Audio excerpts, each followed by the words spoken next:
네, 감사합니다. 저는 그 스마트 아티스트 오렌지노라고 하고요. 이렇게 보시는 대로 아이패드랑 아이폰으로 음악을 하고 있습니다.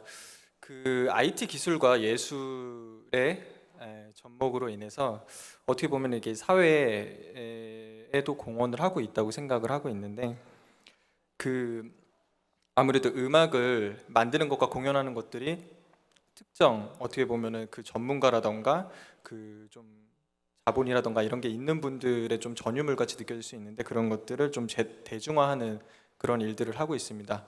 2009년부터 마이크가 끊기고 있나요? 2009년부터 제가 계속 이쪽 활동을 하고 있고요. 그래서 두 번째는 보컬곡으로 해서 그 기타를 연주하면서 노래하는 거를 보여드릴 건데, 지금 마이크가 끊기고 있지 않나요? 마이크를 바꿔야 되지 않을까요? 소리가 조금씩 끊기고 있지 않나요? 들렸다 안 들렸다 하는 것 같은데.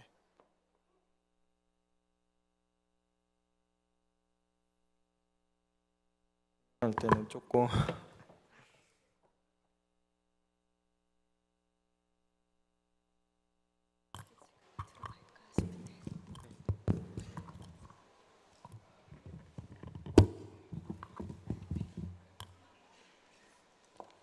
네, 안녕하세요. 네, 이번엔 좀 괜찮은 것 같네요. 자, 잘 아시는 곡일 거예요. 네, 제이슨 무라즈의 I'm Yours라는 곡을 연주보다는 좀 이번에는 네.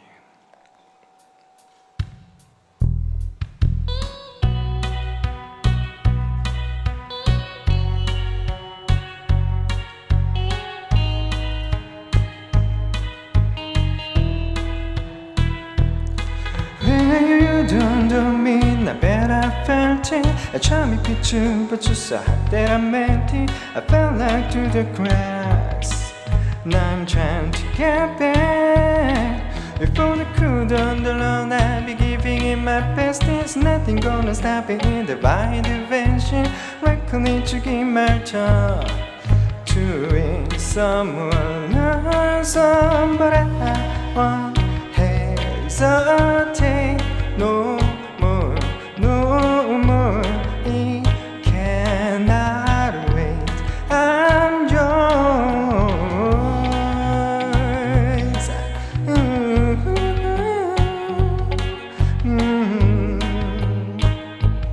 Yeah. But open mind and see like me. Open up your pen to them you're free. I look into your heart and you find love, love, love, love. Listen to the music of the mama people dance and sing. We just one big family. Anytime I possible not to be loved, love, love, love, love. So I want hesitate no more, no more. It cannot wait. I'm sure there's no need to complicate our time. It's sure this is our fate. I'm yours. Do you want to come on? Scotch on over close the deal. Now I'm even in. Stumble up over power.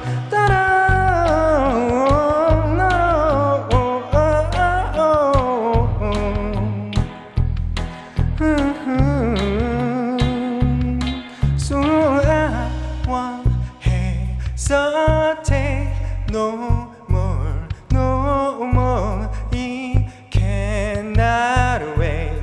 I'm sure. Open up your mind and see like me.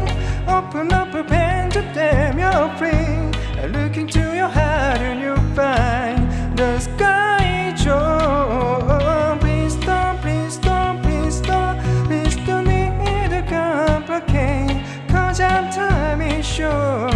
This is our fate. I'm yours.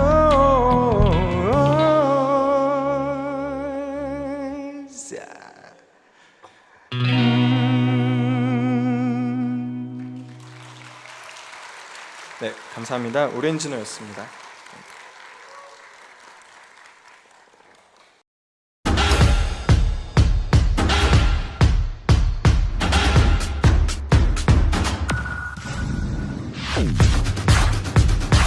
비영리 기구에서 일하는 분들한테 이번 포럼이 굉장히 큰 격려가 된 것 같습니다. 앞으로도 이렇게 자주 모여서 함께 고민을 나누고 힘든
여러분 안녕하세요.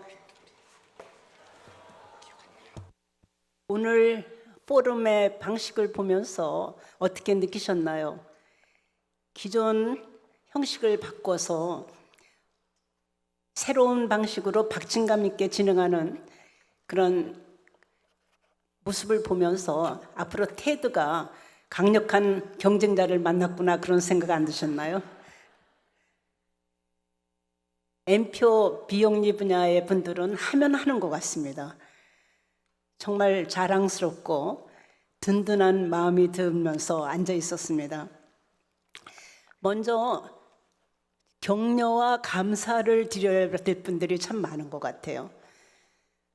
우선 이 포럼을 준비하시느냐고 많은 분들이 수고하셨지만 특히 아산 아카데미 프론티어 아카데미 제3기 강혜돈 준비위원회 위원장님을 비롯한 준비위원들 이 포맷을 바꾸느냐고 무진장 고생하시고 또 그 한 20분짜리 이런 발제 강연 내용을 10분으로 줄이면서 뭔가 안 보고 자연스럽게 발표하는 것까지 리허설 하시느냐고 무진장 고생하셨거든요.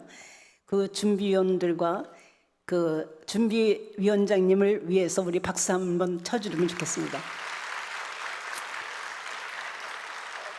그리고 첫 번째 세션을 참 멋지게 이끌어 주신 이재현 그 N표 스쿨 대표님 그리고 대담에 참석하신 7분의 연사들 정말 멋지셨죠?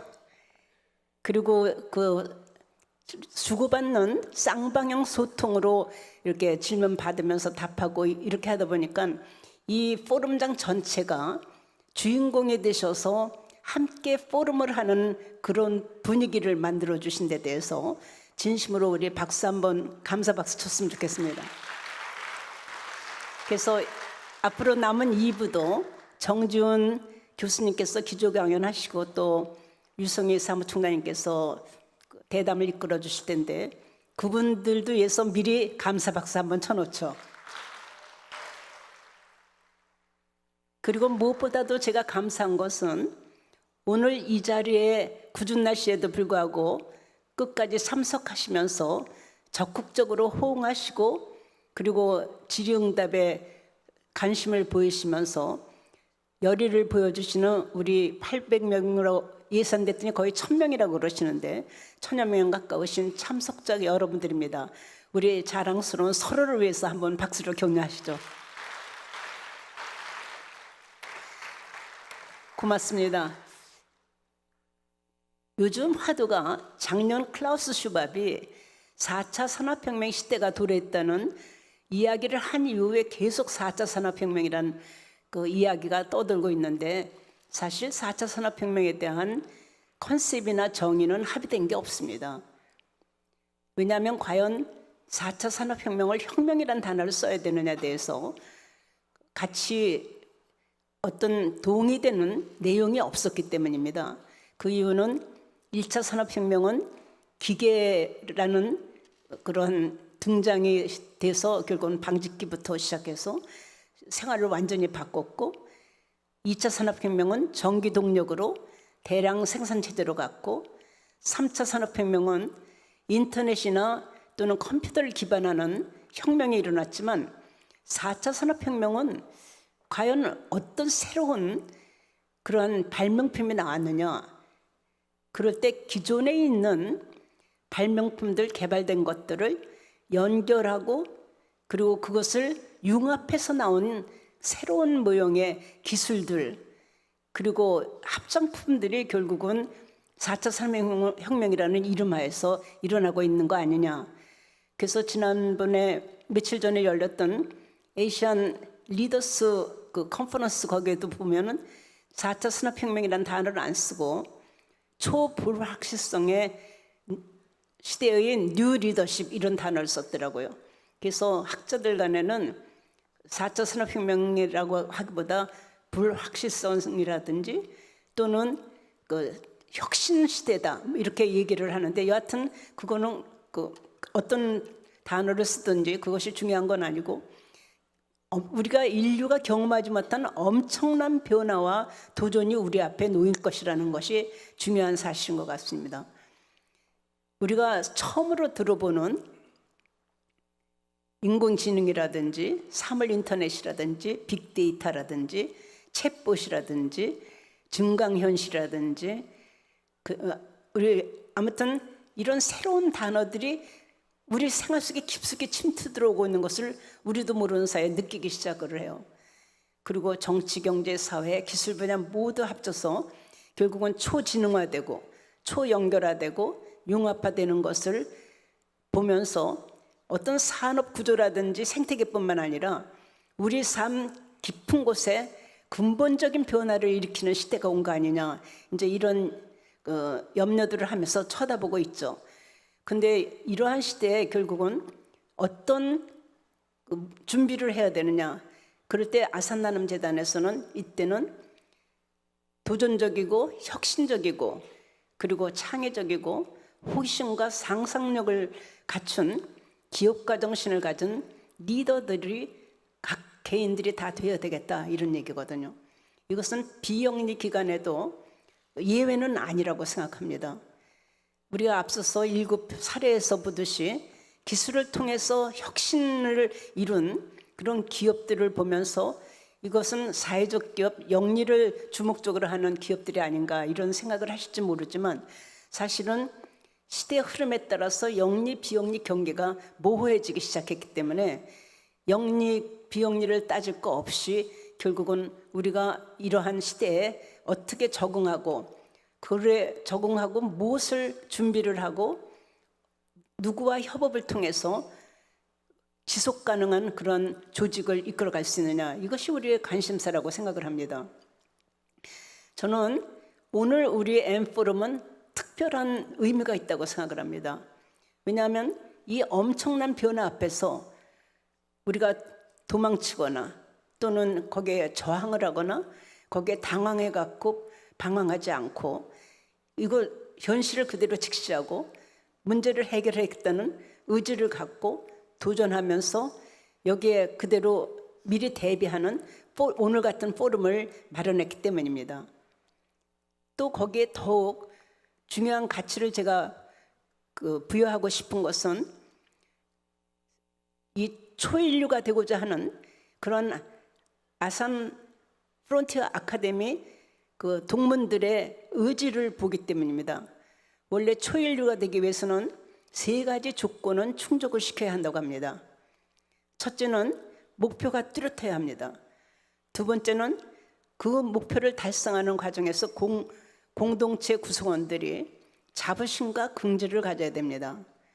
세 번째는 그 과정을 공동체 구성원들이 일을 하면서 굉장히 재미있고 신바람이 나고 그리고 본인 일처럼 자발성이 있어야 된다고 합니다. 그런데 제가 이번에 그 동문들 이 포럼을 준비하는 걸 지켜보면서 비영리 분야를 최고로 만들어 보겠다는 강력한 의지와 목표가 뚜렷합니다. 그리고 이를 준비하면서 우리는 할 수 있다는 자신감과 그리고 자부심 긍지 이것을 넉넉히 볼 수가 있고요. 우리가 아산나눔재단에서 배운 교육과 훈련 과정 그리고 혜택들 우리나라 MPO 비영리 분야에 일하고 계시는 분들 그런 기관들에게 같이 나눔으로써 함께 성장하고 싶다는 그러한 열망을 보았기 때문에 참 자랑스러운 생각이 들었습니다. 그래서 그런지 너무나 자발적으로 신이 나고 즐겁게 이 포럼을 그렇게 일을 하시면서 바쁜데도 불구하고 적극적으로 참여하고 그리고 열정적으로 모든 것을 마무리 지고 진행하는 걸 보면서 그리고 특히 오늘 포럼에서 보시지만 어느 포럼에서도 아마 이런 체험을 별로 안 해보셨을 것입니다. 제가 여러 가지 포럼이나 또는 세미나 같은 거 참석하지만 참 구태연에게 그냥 주어진 대로 했지 처음부터 끝까지 새로운 방식으로 리허설까지 하면서 중간에 공연 프로그램 넣고 그리고 휴게 시간에 하고 싶은 것들을 각자의 목적에 따라서 그리고 본인이 하고 싶은 일들을 하도록 분배를 해놓고 배려를 하는 그런 그 준비 포럼은 그렇게 많지가 않다고 봅니다. 그런 면에서 이렇게 상대방을 존중하고 배려하고 그리고 상대방 입장에서 생각해보는 그런 문화가 그대로 우리 비영리 분야에서 그대로 싹트고 그리고 성장하고 그리고 자리를 잡는다면 정말 앞으로 비영리 분야의 새로운 문화로서 크게 확장되고 세계에서 정말 벤치마킹을 할 수 있는 그런 어떤 좋은 사례를 만들지 않을까 해서 참 기대가 됩니다. 여러분들께 정말 공감을 하시거나 그러면 여기서 발표하시고 토론하시면서 같이 호응을 하시면서 박수도 크게 치시고 본인도 즐기시는 그런 포럼이 됐으면 좋겠다 이런 생각이 듭니다. 경건하게 이렇게 경직돼서 우리 포럼에 그냥 이야기하면 주입식으로 듣고 해주는 그런 것이 아니라 같이 함께 만들어가는 그런 포럼 이런 문화가 이 M포럼에서는 항상 지속적으로 그리고 더 확대돼서 되기를 기원을 합니다. 아산나눔재단은 뚜렷한 비전이 있습니다. 현대그룹 창업자이신 아산 정주영 회장님의 서거 10주기를 맞이해서 설립된 재단이기 때문에 우리의 비전도 그 말씀에 따른 것이 맞습니다. 그래서 우리의 비전은 할 수 있다고 생각하면 이룰 수 있는 세상입니다. 우리 모두가 개인의 비전도 그리고 재단의 비전도 우리 MPO 각 기관들의 비전도 더 나은 세상을 위해서 함께 노력하는 그러한 그 사회가 되었으면 좋겠습니다.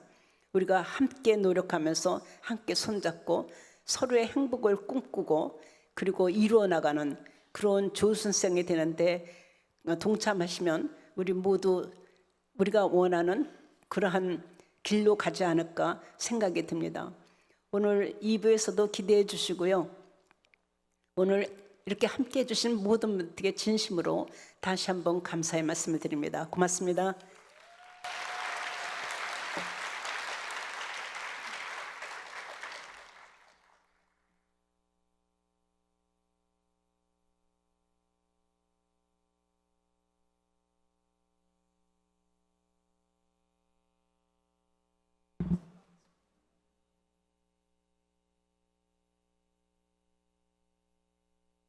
안녕하세요. 전 오늘 강연을 맡은 정지훈입니다. 이거 바꿔주시겠어요? 제가 이 심플로우 갖고 저는 이 심플로우를 직접 많이 써가지고요. 다른 분들하고는 달리 여기 이 질의응답 올리신 사이트에 그대로 이용해서 하도록 하겠습니다. 벌써 다들 접속 많이 하셨고 제가 오늘 보니까 질문을 엄청들 많이 하시더라고요. 그래서 이따가 대담도 있고 해가지고 관련된 질문에 대한 답할 기회가 많이 있을 테니까 오늘은 시간 내에 가능한 한 오늘 제가 드릴 이야기를 좀 많이 드리는데 초점을 맞추도록 하겠습니다. 제가 오늘 드리려고 하는 이야기는 지금 여러분들이 이제 비영리 같은 경우에도 굉장히 제4차 산업혁명이라는 얘기도 나오고 뭔가 새로운 시대가 나타난 것 같은데 우리가 앞으로 어떤 식으로 변화할 것인가에 대해서 아마 고민들이 많으실 것 같아요. 그래서 그에 대한 전반적인 이야기들을 한번 드리고, 사실은 이게 역사하고 연결되어 있는 거라서 저는 항상 역사적인 패러다임 시프트를 많이 얘기를 하거든요. 그래서 여러분들하고 그런 이야기를 좀 나눌 수 있었으면 좋겠습니다. 앞에서 이사장님이 잠깐 이경수 이사장이 잠깐 말씀하셨지만, 사실 지금 제4차 산업혁명이라는 용어에 대해서 여러 가지 해석들이 많이 있죠. 근데 저는 개인적으로는 지금 여러분들이 하고 있는 이 행위 자체가 가장 중요한 거라고 생각해요. 그게 사실은 디지털 패러다임 시프트거든요. 그래서 저는 4차 산업혁명이라기보다는 1990년대 이후에 시작된 인터넷과 그다음에 그 뒤에 여러 가지로 진행됐었던 일련의 패러다임 전환이 그냥 계속 지속되는 것 같다는 생각이 들고요.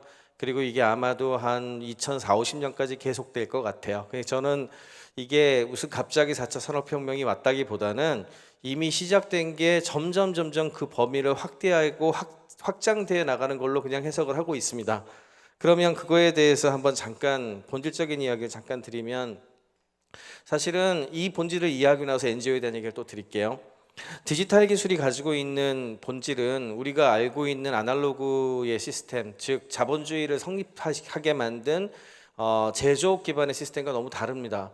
여러분들 너무 당연하게 생각하는 거 있죠. 사실은 어찌 보면 사회라는 거는 사람들이 같이 만들어낸 것들을 어떻게 분배할 것인가에 대해서 서로 합의하는 과정에 본질이 있다고 생각을 할 수가 있는데, 여러분들이 잘 아시는 것처럼 1, 2차 산업혁명 때 벌어진 일들은 엄청난 생산성의 향상이었잖아요. 그 생산성의 향상을 끌어낸 것에 자본의 힘과 노동의 힘이 같이 들어갔었는데, 그것 중에서 어떤 것에 방점을 찍을까, 이거에 대한 논쟁을 한 200여 년 가까이 굉장히 많이 했었던 것이고, 그리고 전체적으로 봤을 때 두 가지가 사실상 합쳐져 가지고 하나의 시스템화가 됐죠. 그게 어찌 보면은 현재의 자본주의 시스템이라고 볼 수가 있게 되는데, 이때의 가장 기본적인 우리가 누구나 당연히 다 알고 있는 사회적 원리가 뭔지 기억을 하십니까? 그래서 이게 너무 당연해 갖고 저는 가끔은 이런 걸 왜 질문하냐는 얘기를 들을 때도 있는데, 저는 그냥 수요 공급의 법칙이라고 생각을 했어요. 쉽게 말하자면은 이게 재화라는 것이 서비스가 됐던 서비스가 됐던 제품이 됐던 이게 무한 공급되는 게 아니다 보니까 언제나 수요와 공급에 의해 가지고 밸런스를 맞추게 됐는데, 잘 아시는 것처럼 이게 희소하잖아요. 그래서 이런 걸 우리가 희소성의 법칙이라고 부릅니다. 희소성의 법칙에 따르면은 여러분들 너무 잘 알고 있는 원리죠. 공급이 많고 수요가 적으면 어떻게 되죠? 가격이 떨어지죠. 그리고 공급이 적고 수요가 많으면 가격이 오르고, 그렇게 해가지고 이 시장이 돌아간다라고 하죠. 이게 이제 시장 메커니즘이라고 부르는 거잖아요. 혹시 이거를 이제 중학교 우리 사회 시간에 다 배운 거긴 한데, 이걸 또 다른 말로 뭐라고 부르는지 기억나세요? 보이지 않는 손, 아담 스미스 나오고, 이제 기억나시죠? 그래서 이런 부분들이 우리가 알고 있는 가장 기본적인 원리로서 우리 머리에도 각인돼 있고 우리 사회한테도 각인이 되어 있습니다. 또 한 가지는 이 제조를 기반으로 한 아날로그 상품들은 자연스럽게도 이게 보관할 장소가 필요하죠. 여전히 예나 지금이나 가장 비싸고도 가장 획득하기 어려운 자원이 공간이죠. 공간입니다. 왜? 이걸 놔둬야 되거든요. 놔두고 움직여야 되니까 공간을 필요로 하고요. 그 다음에 두 번째는 이걸 들고 움직여야 되잖아요. 물체로 돼 있으니까 움직여야 되니까 유통이란 걸 통해 가지고 딜리버리를 합니다. 유통을 통해서 딜리버리를 하게 되면 사실은 우리가 본질적으로 생각하기에는 본질적인 걸 만들어낸 사람하고 그걸 쓰는 사람하고가 가치 교환을 일으키는 건데, 가만히 생각해 보면 좀 이상하지 않으세요? 지금 현재의 자본주의 시스템에서는 유통자가 가장 많은 걸 가져가거든요. 우리가 사실은 그 전체 부가가치의 거의 70%, 80%, 90%를 가져가요. 그러면 약간 이 본질 가치를 생산하고 소비한 사람들의 직접 교환이 아니잖아요. 그래서 약간 불합리하다고 생각할 수도 있는데, 여러분들은 근데 그거에 다 합의를 하셨어요. 왜냐하면 그 유통 채널을 만드는데 돈도 많이 들고 권력도 많이 들고 여러 가지가 필요하거든요. 그래서 그게 없으면 사회가 안 돌아가죠. 네, 그러니까 뭐 그런가 보다 하고 다들 그냥 억셉트를 하고 계신 거예요. 어떻게 보자면. 그리고 또 뭐가 있을까요? 그 뭐 단순한 거지만 이게 유통 채널에 들어가다 보니까 얘가 형태가 있으니까 이 속도의 제약을 받죠. 그러니까 예를 들자면 지역에 묶인다든지 아니면 특정한 나라를 벗어날 수 없다든지 이런 문제가 생기게 되는데, 만약에 이제 이런 것들에서 벗어날 수 있게 된다면 또 얘기가 다르겠죠. 그래서 이게 우리가 알고 있는 기본적인 세상의 원리입니다. 그런데 디지털로 가게 되면, 인터넷으로 가게 되면 얘기가 많이 다르죠. 예를 들자면 디지털로 돼 있는 거는 순식간에 복제를 할 수가 있어요. 예를 들자면 제가 오늘 여러분들한테 보여드리는 이 자료 같은 경우에도 원래 옛날 방식으로 이 NGO에서 이 행사를 했다. 그럼 어떻게 했어야 됐을까요?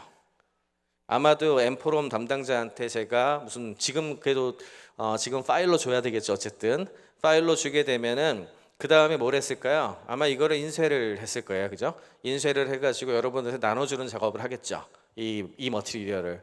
그러면 그걸 인쇄하는 작업을 뭐라고 불러야 될까요? 그게 제조행위죠. 제조를 합니다. 첫째. 그 다음에 제조 생산을 하고 나서 유통행위는요, 등록하신 분들 확인하고 나눠줘요, 그죠? 그래서 쭉 나눠준 다음에 이걸 보여드릴 거예요, 아마도, 그죠? 그래서 이렇게 해가지고 제조 유통을 하게 되는데, 이 시장은 그래도 좀 나아요. 왜냐하면 노움 마켓, 알고 있는 시장이거든요. 몇 명이 등록했는지 알고 있고 대충 몇 명이 올지도 알아요. 그러니까 적정하게 생산해서 유통할 수가 있죠. 그런데 여러분들이 알고 있는 대부분의 시장은 어떻게 돼 있습니까? 언노운 마켓이죠. 알 수가 없어요. 그러니까 이제 이게 만약에 올 사람을 100명으로 예상을 했는데 200명이 왔어. 그럼 무슨 일이 일어납니까? 멘붕이죠. 왜냐하면 반밖에 못 주니까. 그러면 공평하지가 않잖아요. 근데 등록했는데 못 받으면 억울하잖아요. 그러니까 그거는 벗어나야 되게, 항상 과소 생산을 못 하죠. 그렇다고 해서 한 1000개쯤 생산하면 무슨 문제가 생기죠?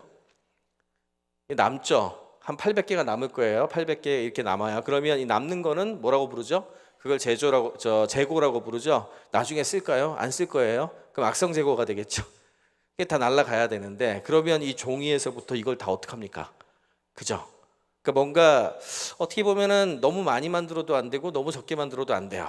그래서 지금 우리가 알고 있는 시장에서 돌아가는 기업들이 가장 중요하게 생각하는 게 뭐죠? 이게 시장 예측이잖아요. 얼만큼 필요한지 적정하게 알아서 생산하고 나눠주는 거. 이 원리에 의해서 사실은 자본주의가 빙글빙글 돌아갔습니다. 그랬는데 제가 오늘 여러분들한테 이거를 나눠드리기 위해서 한 행위가 뭔가요? 그냥 처음에 URL을 딱 보여드리고, 그 다음에 여기 접속하신 분들은 제가 이걸 업로드하는 순간 다 손안에, 이게 800명이 넘는 걸로 되어 있는데 중복이 돼서 그런 것 같은데 손안에 지금 다 갔죠. 지금 손에 한번 보세요. 제가 드린 거는 지금 다 뜨고 있을 거예요. 발표라는 버튼을 눌러보세요. 아마 여러분들이 다 보고 계실 거예요. 이건 뭐죠? 온 디맨드로 제가 올린 그 행위에 따라서 동시에 복제가 돼서 여러분들한테 전달이 됐죠. 이렇게 되면 어떻게 보면 풍부한 생산을 가능하게 하는 거고요. 그 다음에 이게 빛의 속도로 이루어졌죠. 빛의 속도로 거의 순식간에 대포가 이루어졌고, 여기에 들어간 나의 비용은 적어졌으며, 그걸 통해 가지고 무한히 여러분들이 공유를 할 수가 있게 돼요. 이러면 사람들의 태도가 달라져요. 저는 이게 되게 중요하다고 보는데, 아까 전에 우리가 자본주의의 가장 기본적인 원리가 지난 200년 동안 지탱이 될 때 인간을 어떻게 보는 줄 아세요? 어떤 사회 시스템과 원리는 항상 사람들한테 영향을 미칩니다. 인간을 어떻게 보냐 하면 레셔널 에이전트, 이걸 이제 합리적인 어떤 판단자라고 부르는데, 저거죠. 이익을 극대화하는 방향으로 움직인다고 우리가 항상 가정하죠. 경제학도 항상 그렇게 시뮬레이션을 해요. 그렇게 함으로 인해서 우리가 알고 있는 경제학의 원리가 돌아간다라고 믿고 있잖아요. 그죠? 이거 너무 당연해가지고 다들 알고 계신 걸 거예요. 그런데 지금 제가 말씀드린 이런 무한복제가 가능하고 여러분들한테 이렇게 다 쉽게 나눠줄 수 있는 시스템이 되면 사람이 어떻게 되는지 아세요? 혹시 이런 얘기 들어보셨어요? 곳간에서 인신난다? 그러니까 내가 최부잣집도 이게 가난했으면 뭘 못 나눠줬을 거야. 내가 이걸 복제를 많이 해서 내가 많이 갖고 있는데 이걸 추가 생산하는데 내가 여력이 별로 없어도 되고 얼마든지 만들 수 있어. 그럼 어떻게 돼요? 관대해지죠? 그러면 무슨 행위를 합니까? 공유라는 행위를 해요. 제가 여러분들한테 그걸 공유하는 URL 같은 거 보여드렸죠. 그렇게 해가지고 받아가셨기 때문에 여러분들하고 제가 이렇게 커넥트가 돼 있죠. 그러면 또 한 가지, 사람이 공유를 받은 다음에 그 다음이 문제인데, 아까 전에 말씀드린 자본주의형 인간이라면 어떻게 해야 될까요? 어떤 선택을 하는 게 맞는지 아세요? 이런 행위를 받았을 때 공유 받으시면 이걸 여러분들 손안에 제가 갖다 드렸으니까 고맙잖아요, 그죠? 그런데 자본주의형 인간의 원래 원리대로 하자면 이익을 극대화해야 되니까 뭐가 제일 좋냐 하면요, 나만 공유받아서 쓰고 나는 아무것도 안 하고 코스트를 제로로 떨구는 게 제일 좋아요. 왜냐하면 그렇게 해야 이익이 극대화되니까. 그죠? 근데 이런 인간들이 정상입니까? 아니죠. 여러분들은 이걸 공유받으면 느낌이 어떠세요? 이 느낌이 안 드셨다고 죄책감을 가지실 필요는 없습니다만 이거 딴 사람한테도 공유하면 좋겠다는 생각 안 드세요? 가장 소극적인 행위는 아마도 좋은 걸 내가 공유를 받았으니 이거 남한테도 한번 공유해 볼까? 이런 마음이 드는 게 아마 가장 소극적인 것일 것이고, 두 번째 조금 더 적극적인 거는 이걸 같이 생산을 한번 해보면 어떨까? 코크리에이션이라 그래요. 그래서 여기에 뛰어들어 가지고 질문도 하고 코멘트도 날려. 예, 그게 지금 벌써 157명이나 되시는 분이 이걸 하신 거죠. 157개가 지금 여기 어플로에 올라왔네요. 그럼 동시에 질문을 던질 때 여러분들이 다 같이 우리들이 생산한 걸 공유하고 있죠. 무슨 말인지 이해가 되세요? 공유와 함께 참여가 일어난 거예요. 참여가 일어나고 공유와 참여가 두 개가 일어나게 되면 그 다음에 뭘로 번지는지 아세요? 이게 일종의 협력을 한번 해봤기 때문에 그 협력을 한 사람들끼리 커뮤니티를 이룬 케이스가 많이 늡니다. 이걸 우리가 소위 얘기하는 협업 파트너, 협업이라고 불러요. 그래서 공유와 참여와 협업이라고 하는 사실 디지털 세계의 가장 중요한 세 개의 원리가 나타나게 돼요. 이렇게 되면은. 그리고 그거를 제시할 수 있는 플랫폼이 제공을 하면 증폭이 돼요. 이게. 예를 들자면 제가 컨퍼런스를 할 때 이거를 지금 심플로우라고 하는 게 일종의 플랫폼이죠. 이 플랫폼을 쓰게 되니까 이거에 최적화된 방식으로 여러분들하고 같이 굉장히 심리스하게 인터랙션 할 수 있게 됐죠. 이게 플랫폼이에요. 이런 걸 플랫폼이라고 불러요. 그래서 플랫폼과 이 3대 원리가 접목을 하게 되면 기존에 있었던 여러 가지 변화를 무너뜨릴 수 있는 그런 그 가능성이 생겨요. 그래서 레거시가 이제 깨지는 거죠. 야, 이게 네트워크 문제인가? 네, 그래서 실제로 이런 변화가 나타나게 되면은 사람들이 이제 아까 말씀드린 플랫폼에 따라 가지고 이런 같이 피어투피어로 다 같이 움직이는 형태가 되게 되고, 그것이 다른 곳하고 경쟁하게 되면 그 해당 경쟁자들이 쉽게 견디지 못하게 돼요. 예를 들자면 미디어 같은 경우에 지금 그런 컨버전이 제일 쉬웠잖아요. 그러니까 옛날에는 신문이란 곳이 독점을 하고 그거를 전부 다 보내고, 그 다음에 방송이 독점을 하고 미디어를 생산해서 보냈는데, 요즘에는 여러분들이 블로그에 쓰고 여러 가지 글을 쓰고 여러분들이 페이스북에서 유통을 하고 이렇게 유통자도 하고 요래버리기 시작을 하니까 지금 제가 말씀드린 그 변화가 나타났죠. 근데 이게 비용이라든지 여러 가지 측면에서 기존의 플레이어들보다 지식을 퍼뜨리고 접목하는데 유리하잖아요. 그러니까 기존에 있었던 곳들이 이걸 견디지 못하죠. 그렇게 하면서 하나씩 파괴가 일어나요. 그 분야별로. 이게 사실은 지금 디지털 트랜스포메이션이 만들어내고 있는 변화입니다. 이걸 파괴라고 표현을 하니까 뭔가 되게 부정적인 느낌이 드는데, 가만히 생각해 보면 그 본질 자체는 그렇게 파괴적인 건 아니에요. 예를 들자면 아까 미디어 같은 경우만 하더라도 제가 글을 써가지고 그 뭔가를 유통한다는 것은 원래 지식을 유통하는 거잖아요. 지식이란 걸 옛날에 유통하려면 방법이 책을 쓰는 것밖에 없었거든요. 왜냐하면 말하는 동시에 사라지니까 이걸 시간과 함께 잡아 넣으려면 책 속에 집어넣어야 되잖아요. 그런데 내가 대량 생산해서 나눠줄 방법이 없죠. 그러니까 생산자라고 할 수 있는 누구한테 넘겨요? 예, 서점, 출판사한테 넘기고요. 출판사는 유통 채널을 안 갖고 있으니까 서점에 넘기고요. 이렇게 해가지고 만들어진 생태계에서 저자, 크리에이터인 저는, 이게 왜 자꾸 절로 넘어가지? 예, 크리에이터인 저는, 제가 막 흔들다 보니까 그런 것 같아요. 크리에이터인 저는 10% 정도만 저한테 가져오고 나머지 90%는 거기에 참여했던 수많은 사람들한테 분배가 되는 형국이죠. 무슨 말인지 이해가 되세요? 근데 이게 그냥 이제 그런 부분들이 별 필요 없이, 지식은 원래 제일 중요했던 가치가, 본질 가치가 많은 사람들한테 유통이 돼서 거기에서 더 쌓고 해서 더 나은 지식이 창출이 되고 그걸로 우리 사회를 바꾸는 것이 더 본질적인 얘기잖아요. 그 진짜 본질적인 이야기가 기존의 시스템이 더 비효율적이기 때문에 콜랩스를 한 거예요. 그러니까 이게 사실은 지금 현재 일어나고 있는 현상이에요.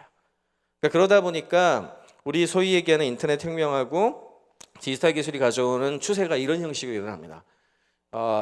모든 것들을 폐쇄하고 우리끼리만 하고 내가 몽땅 다 하려고 하는 사람들이 옛날에 힘이 셌죠. 왜냐하면 집중화를 하고 덩치가 크고 협상 파워를 가져가지고 뜯어낼 수 있고 그 다음에 가격을 낮출 수 있고 이러니까, 그죠? 그런데 이제는 어때요? 참여자가 많이 늘어가지고 이걸 많이 쓰는 사람이 늘면 늘수록 네트워크 효과가 커져요. 그렇게 되니까 폐쇄형이라고 하는 시스템을 쓰기보다는 개방적인 거를 선택하려고 하는 경향성이 생기겠죠. 그 다음에 두 번째는요, 전에는 이런 플레이를 하는 사람들이 진입장벽이 있으니까 들어오는 숫자가 적죠. 그럼 올리고폴리라고 그러는데 몇 명 안 되는 사람들이 공급자로 들어가다 보니까 공급자 중심으로 시스템이 돌아갔는데 지금 어때요? 여러분들이 다 여기 결합을 해가지고 돌리고 있잖아요. 그러니까 사용자의 힘이 굉장히 세져요. 이용자와 이거를 쓰는 사람이 사실상 공급자와 거의 비슷한 역할의 형태로 전환을 하게 되고, 다음으로는 역시 마찬가지 이거하고 맥락이 같은 건데 덩어리가 크고 조직 관료화가 많이 돼 있고 그 다음에 그 큰 어떤 바잉 파워를 가진 곳들이 유리하니까 대기업들이 중심에 서가지고 큰 조직이 중심으로 돌아갔는데, 시간이 가면 갈수록 문턱이 낮으니까 새로운 혁신을 하는 작은 기업이나 중소기업이나 벤처기업들도 많이 등장할 수 있고, 심지어는 개인들한테도 그 힘이 많이 넘어왔죠. 그렇게 되면서 이런 소규모로 넘어오는 거, 그 다음에 제조를 한 인프라 같은 걸 통해 가지고 자원을 획득한 사람들이 훨씬 유리했었는데, 요즘에는 컨텐츠라든지 서비스 같은 걸 갖고 있고 상호작용을 해가면서 끌고 나갈 수 있는 곳들한테 더 유리한 한국이 됐고, 그리고 너무 지역적인 것보다는 글로벌한 협력을 유도했을 때 더 유리한 네트워크적인 상황에서 봤을 때 이런 구도로 가는 거예요. 이게 전체적인 방향성입니다. 물론 어떤 거는 왼쪽에 머물러 있는 것도 있고 어떤 거는 오른쪽으로 간 것도 있고 그렇죠.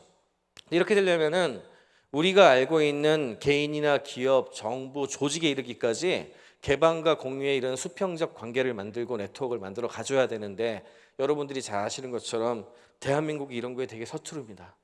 우리나라가 어쩌면 1, 2차 산업혁명과 함께 있었던 제조업 방식의 인프라와 철학에 너무 깊숙이 이렇게 빠져 있어가지고 이런 이야기가 잘 안 되는 거죠. 그래서 상대적으로 항상 우리가 초고속 인터넷망이 깔리고 많은 사람들한테 인터넷 강국이라고 얘기를 하지만 실제로는 후진국이라는 얘기를 하는 이유가 지금 제가 말씀드리는 본질적인 컬처, 본질적인 문화가 대한민국이 제조업 기반으로 왔었던 그거랑 잘 매치가 잘 안 되고 생각보다 이게 트랜스포머가 어려워서 그렇다고 이해를 하시는 것이 더 정확한 현실의 인식입니다. 어쨌든 이런 식으로 되다 보니까 경제와 관련된 생각도 많이 바뀌어요. 그래서 여러분들 흔히 얘기하는 공유경제라고 부르기도 하죠. 제품하고 서비스하고 융합을 시켜가지고 잘 사용되지 않는 제품이라든지 시설을 판매하는 것보다 필요로 할 때 이제 뭐 빌려서 사용하는 서비스로 전환하는 형태라든지, 기존에 버려졌던 것들을 재활용한다든지, 혹은 지금 제가 여러분들과 하고 있는 거, 아주 작은 것의 노력들을 십시일반 모아서 사전을 만들 수도 있고, 돈을 모아가지고 펀딩을 할 수도 있고, 십시일반 생각들을 모아가지고 새로운 지식 프로덕트를 만들 수 있고, 이렇게 작은 노력들을 모아가지고 새로운 가치 창출을 하는 협업 라이프 스타일과 관련된 굉장히 많은 기회가 나타나기 시작을 했어요. 이걸 이제 공유경제라고 부르죠. 그런데 이 공유경제 같은 시스템에 주목하는 이유는 단순히 이게 새로 와서만은 아닌 것 같아요. 특히 공유경제에 주목을 하는 곳은 커다란 그 기업, 커다란 어떤 나라보다는 주로 지역 기반의 도시들이 많은데요. 서울시도 그랬고 샌프란시스코도 그렇고 대부분 그런데, 이런 지방자치단체가 여기에 주목하는 이유는 이용자와 중개자, 사회 전체 모두에게 이익이 돌아가는 구조이기 때문에 그렇습니다. 그래서 기존 기업 같은 경우에는 항상 어떤 시스템으로 돌아갔냐 하면 이익을 극대화하는 구조를 항상 가지고 있기 때문에 니네가 이익을 극대화해서 가는 인센티브에 의해서 돌아가지 않아요. 그런데 그때 우리가 이제 제3섹터에서 또는 NGO나 이런 곳에서 이야기를 하는 논리는 니네들의 힘만으로 이렇게 된 것이 아니지 않느냐잖아요.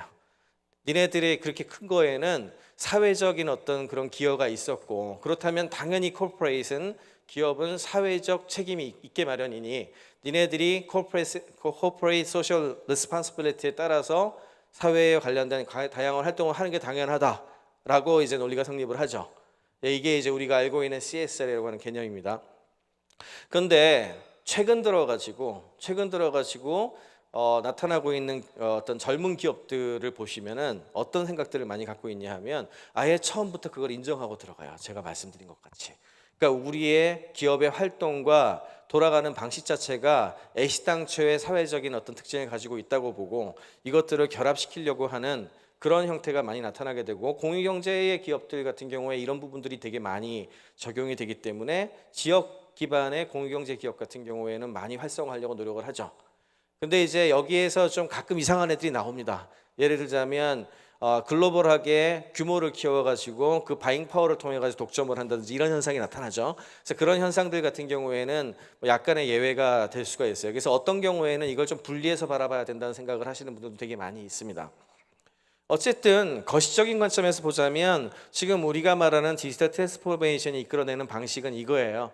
과거에 산업경제라고 얘기했었던 기업이 글로벌 자본을 중심으로 해서 돈을 모으고 모든 것은 소유를 중심으로 돌아가며 경제적 이익만이 유일하게 드라이빙하는 드라이빙 포스고, 그러니까 주식으로 통해 가지고 주식을 올린 다음에 배당을 하거나 이걸 통해 가지고 여기 참여한 스테이크홀더들, 소위 얘기하는 쉐어홀더들, 주주들이 이익을 누리잖아요. 그렇게 돼서 기업이 크지 않으면 소위 얘기하는 우리의 사회가 더 좋은 사회로 갈 수가 없으니 기업은 성장하기 위해서 과잉 생산을 해야 되고, 그 다음에 우리는 이것이 계속 성장하는 사이클을 돌기 위해서는 과잉 소비를 해야 되죠.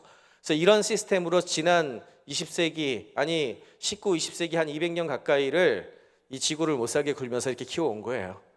그래서 사실은 그것이 축적되다가 지금 이제 한계점에 막 부딪히려고 하는 그런 단계죠.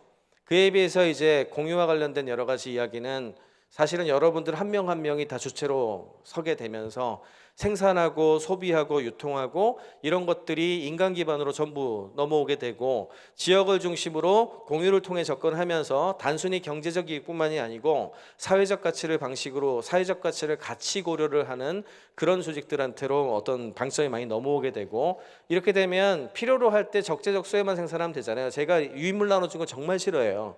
그래서 나눠주고 인쇄하는 것 자체를 하지 말라 그래요. 왜 자꾸 종이를 그렇게 쓰시냐고. 그래서 저는 이렇게 URL로 여러분들 디지털로 비트로 해가지고 그냥 가가지고 다 볼 수 있는 건 그렇게 할 필요가 없잖아요. 그렇게 되면은 온디맨드 라이프로 가게 되면 과잉 생산이 필요가 없습니다. 적게 생산해도 되고 필요로 한 만큼만 쓰시면 돼요. 유틸리티 중심으로. 이렇게 되면 지구도 덜 괴롭힐 수가 있겠죠. 우리 지구도 덜 괴롭힐 수 있게 되고, 이래 되면 당연하게도 조금 더 서스테이너블해지겠죠. 조금 더 지속 가능한 사회가 아마도 될 거라고 생각을 합니다. 근데 이게 만약에 제가 말씀드린 이 이야기가 그냥 이론상의 이야기였다면 그게 말로는 이론상으로는 말이 되는데 우리 사회는 그렇지 않아라고 얘기할 수 있을 거예요. 그런데 지금은 옛날하고 많이 다른 가장 큰 이유 중에 하나가 차량, 공간, 돈, 상품, 경험, 교육, 에너지, 일자리, 저게 이제 공유경제의 실제 베스트 프랙티스가 나오고 있는 8군데 사례인데 이미 여러 군데에서 굉장히 잘하고 있는 리얼 플레이어들이 나오고 있어요. 그러니까 이건 이제는 더 이상 이론상의 얘기가 아닌 거죠. 근데 당연하게도 아날로그로 돼 있는 것에 대한 리소스에 대한 부분들이 여전히 존재하기 때문에 정확하게는 이 두 가지가 같이 공존하는 혼합 경제 시스템으로 보시는 게 맞습니다. 그러면 여기서 이제 지속 가능성과 관련된 이야기 그리고 NGO에 대한 얘기를 좀 해보죠. 여러분들 NGO에서 활동을 많이 하시니까 너무 당연하시죠, 이게. 근데 히스토리 한번 보셨어요? NGO 히스토리 공부해 보신 분? 생각보다 잘 없으시더라고요, 의외로. NGO가 개념적으로는 생각보다 되게 오랜 개념을 갖고 있습니다. 아주 옛날로 올라가거든요. 근데 저는 역사에서 중요한 게 최초는 그렇게 중요하다고 생각 안 해요. 저는 언제나 역사에서 최초 따지는 사람 되게 싫어하는데, 최초보다는 정말로 우리 사회에 어마어마한 영향을 미치기 시작한 시점, 그리고 왜, 이게 제일 중요합니다. 그러면 NGO는 언제 떴는지 아세요? NGO가 우리 전 세계에서 가장 중요한 그런 스포트라이트를 받기 시작을 해서 막 떠오르기 시작한 시기가 언제게요? 1970년대입니다. 전 세계적으로요. 그때 무슨 일이 있었나? 젊은 분들은 아마 모르실 수도 있는데 1970년대에 오페크라고 아실지 모르겠는데 석유파동이 일어나요. 석유파동이 일어나게 되면서 그 이전까지만 하더라도 자본주의의 그로스가 계속 그렇게 지속될 거라고 생각했던 사람들이 되게 많았어요. 그런데 석유파동이 지속이 되면서 이게 독점에 의해서 어마어마한 변화가 나타날 수 있다는 것들을 체감을 하는 그런 일이 벌어지게 됩니다. 첫째. 그 다음에 그 비슷한 사건이 또 하나 있게 된 게 이제 미소 냉전을 한참 하고 있었는데 제3세계가 등장을 합니다. 제3세계가 등장을 해서 새로운 사회적 구도에 대한 어떤 그런 타파, 그런 생각들을 하게 됐고, 그 다음에 이제 전쟁과 관련된 부분들도 있게 되고, 전쟁에 대한 두려움, 베트남 같은데 이제 베트남 전쟁 같은 것도 있었고, 이런 일련의 사건들이 쭉 벌어지면서 어떤 의문을 가지기 시작했냐 하면은, 지금 현재 자본주의가 가지고 있었던 수많은 병폐와 잘못된 부분들이 우리가 알고 있는 영리적 기업의 시스템만으로는 극복하기 어려움을 굉장히 다양한 시각에서 그걸 눈치채게 돼요. 그리고 그거를 극복하기 위한 운동들이 벌어지죠. 그게 어떤 곳에서는 뭐 반전 운동이나 평화 쪽으로 움직이기도 하고, 어떤 곳에서는 이런 에너지나 또는 그린피스 같은 어떤 생태계에 관련된 걸로 가기도 하고, 이런 여러 가지 형태로 소비자 운동, 그 다음에 일방적으로 기업들한테 당할 수가 있게 되니까 소비자 운동의 형태로 가기도 하고, 이런 것들이 자발적으로 사회적으로 포메이션을 하게 됩니다. 항상 이런 것들은 시대 정신하고 연결이 돼 있기 때문에 비슷한 시기에 여러 것들이 동시에 등장하는 양상으로 나타나게 되죠. 그렇게 해가지고 시간이 지나고 나니까 그것 자체를 프로텍션할 수 있는 어떤 그런 구조도 만들어지고, non-profit이라고 하는 것에 대한 어떤 정의, 그리고 그 구조에 따라서 여러분들이 여러 가지를 할 수 있게 된 거죠. 이해가 되시죠? 그러면 그 뒤에 지금 나타나고 있는 변화는 이 non-profit 오르가니제이션에 어떤 임팩트를 미칠까요? 어떨 것 같으세요? 상대적으로 제가 말씀드린 이런 패러다임은 자본주의에서 많이 이야기했었던 여러 가지 문제점들을 해결하는 패러다임에 가깝죠. 그러면 모순의 크기가 좀 준다는 얘기예요. 메이저 플레이어의 모순의 크기가 조금 줄어든다는 얘기고, 그러면 아까 전에 기업들이 니네가 사회적인 어떤 그런 부분들을 잘 못하고 있으니 그거에 대해서 우리가 따로 해줄 테니까 니네는 못하잖아, 그러니까 우리한테 주면 우리가 해줄게라고 접근했던 거란 말이야. 이게 소위 얘기하는 NGO의 존재 방식이기도 하고, 그 다음에 사회적으로 꼭 필요했었던 이유이기도 해요. 그런데 아마 여러분들 한번 모금을 다녀보시면 아마 느끼시는 분들은 아마 계실 텐데, 옛날 기업들은 얘기가 잘 통해요, 되려. 그런데 스타트업들이나 혹은 스타트업 중에서 이렇게 인터넷 이런 걸 잘 이해를 하고 있는 분들 중에, 미국도 마찬가지입니다, 굉장히 그루스를 잘해가지고 사회적으로 뭔가 이렇게 시작을 해야 되는 분들 있잖아요. 그런 분들한테 가가지고 얘기를 하면 반응이 어떻게 나오는지 아세요? 그래서 우리가 우리에게 줄 수 있는 이 사회적 가치 이런 거에 대해 제대로 좀 설명을 해보세요. 바로 나옵니다. 왜냐하면 그분들은 이게 단순히 오버헤드가 아니고 정말로 지탱 가능하면서도 지속 가능하게 계속 끌고 나갈 수 있는 것에 대한 본질적 의미를 가진 사람들이 많아요. 자기네들이 직접 플레이어로 나서려고 하고, 예를 들자면 빌 게이츠 같은 사람들이 제 1세대의 그런 걸 직접 한 사람이라고 보시면 되는데, 빌 게이츠 같은 경우에는 빌 게이츠 어떻게 하는지 아세요? 저는 빌 게이츠가 빅히스토리하고도 연결돼 있고, 그 다음에 IVI 백신 인스티튜트 때문에도 알고 있는데, 이 사람 정말 머리가 좋은 사람이에요. 그래서 하려는 사업에 대해서 몽땅 다 공부하고 옵니다. 진짜 본인이 직접 해요. 본인이 직접 다 해서 그런 철학과 이게 딱 미팅되지 않으면 어떤 것도 움직이지 않습니다. 그러니까 이런 식이에요. 그렇게 되다 보니까 어떻겠어요? 여러분들은 되게 하기 힘들죠.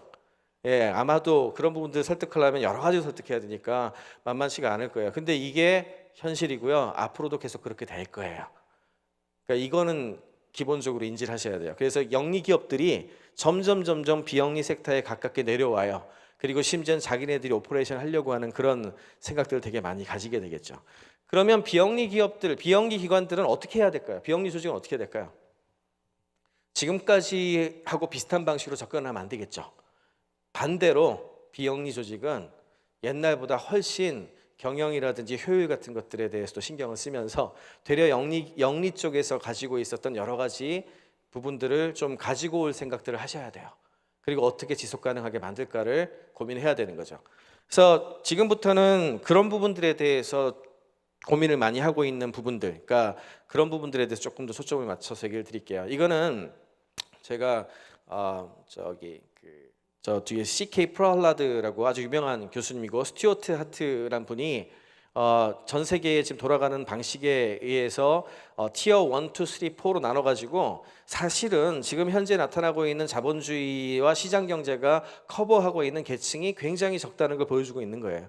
그리고 사실상 우리 인류로서 해야 될 가장 중요한 포인트는 저 밑에 티어 4 이하, 티어 5에 해당하는 저 사람들을 어떻게 바꿀 것인가가 이제 핵심이라고 많이 주장을 하죠. 그래서 이런 부분들을 해결하기 위해서 NGO가 가가지고 여러 가지를 할 수도 있겠지만, 생각보다 굉장히 재밌는 실험들이 이루어지는 기업들이 등장을 하기 시작을 했어요. 몇 가지 사례를 한번 보여드리겠습니다. 첫 번째가 이제 남아공에서 시작된 스탠다드 뱅크 같은 기업인데요. 이 회사는 은행이야, 은행인데 자산 규모가 이제는 수천억 달러 규모에 달하게 됐고 남아프리카 지역 최대 은행으로 성장을 했습니다. 전 세계 수십 개국의 시점을 가지고 있고 그 중에서도 이제 아프리카에 가장 많이 포인트를 갖고 있는데 이게 전통적인 금융기업하고 가장 다른 점 중에 하나가 이들이 목표하는 거는 빈곤층이에요. 돈이 없는 사람들을 타겟으로 했어요. 그래서 이렇게 하려면 자기네들의 덩치가 크면 안 되죠. 그래서 어떻게 변환을 했냐 하면 지역사회에 파트너십을 합니다. 그래서 일반적인 금융기업 같은 경우에는 자기 자본을 올리고 그 규모에 의해 가지고 브랜드 가치를 올린 다음에 독점을 하는 방식을 쓰거든요. 그래서 이런 식으로 해가지고 퍼트려 나가야 되는데 이 친구들은 그렇게 하질 않고요. 자율적이면서도 해당 지역사회 특성에 맞는 경영 전략을 펼쳐요. 그러면서 다른 경쟁 기업에 비해 훨씬 월등한 비용 효율성을 확보합니다. 예를 들어 어떻게 했을까요? 아프리카의 가장 지역에 돈 많은 사람이 누구냐? 현금 많이 들고 있는 사람. 보통 약국이거나 아니면 옛날 구멍가게 같은 곳이 현금이 제일 많아요. 그러면 그분들로 하여금 뱅커의 역할을 하게 만들어주면 되겠죠. 시스템과 함께. 그러니까 이런 접근을 하는 거예요. 그렇게 해서 해당 지역에서 그 커뮤니티와 함께 커질 수 있는 그런 접근을 많이 하게 되는데 지역사회의 상점은 은행 유통 네트워크로 활용을 했고요. 이거를 위해서 이게 신뢰를 만들고 여러분들과 함께 트래킹 가능하고 트러스트가 핵심이잖아요. 신뢰가 핵심이잖아요. 신뢰를 만들기 위해서 뭘 이용하냐? 그게 IT 기술의 역할이에요. IT 기술의 가장 큰 역할 중에 하나가 기록으로 남길 수 있고 검색 가능하며 평가 가능하다는 거예요.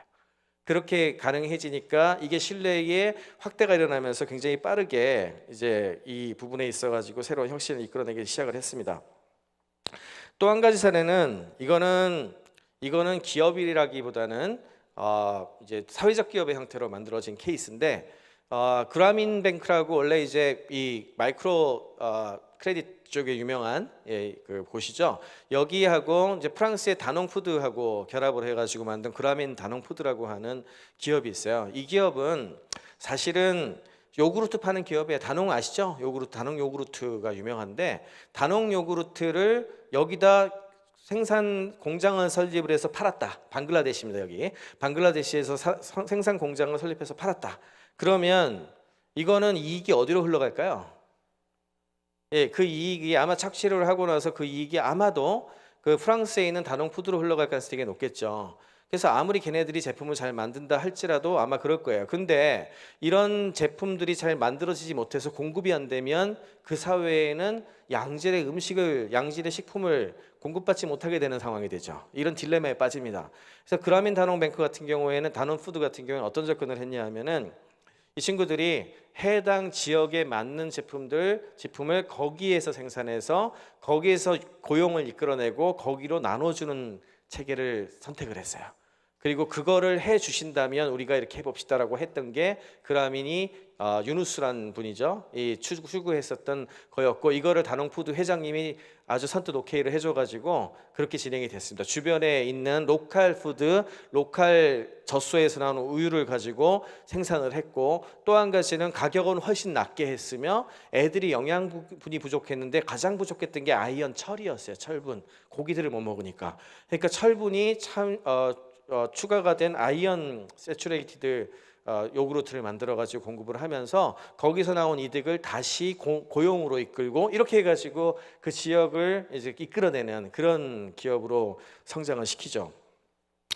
그래서 이런 그 두 가지 사례를 잠깐 말씀을 드렸는데 저희가 굉장히 최근에 좀 잘 본 것 중에 하나가 마이클 추라고 이 양반도 지금 말씀드리는 기업의 입장 혹은 어떤 다른 조직의 입장에서 봤을 때 지금 현재 전 세계에서 펼쳐지고 있는 빈곤으로부터 탈출을 시키기 위한 조건이 무엇인가를 정리를 한 이런 내용들을 가지고서 정리를 한 네 가지 조건이 있어요. 그걸 어떻게 이야기를 했냐면 첫 번째는 빈곤에 시달리는 수많은 사람들에게 혜택을 줄 수 있을 만큼 우리가 이끌어내려고 하는 혁신의 규모가 커야 된다. 그 다음에 두 번째는 해결책이 수세대를 거쳐 유효할 만큼 지속성을 지녀야 한다.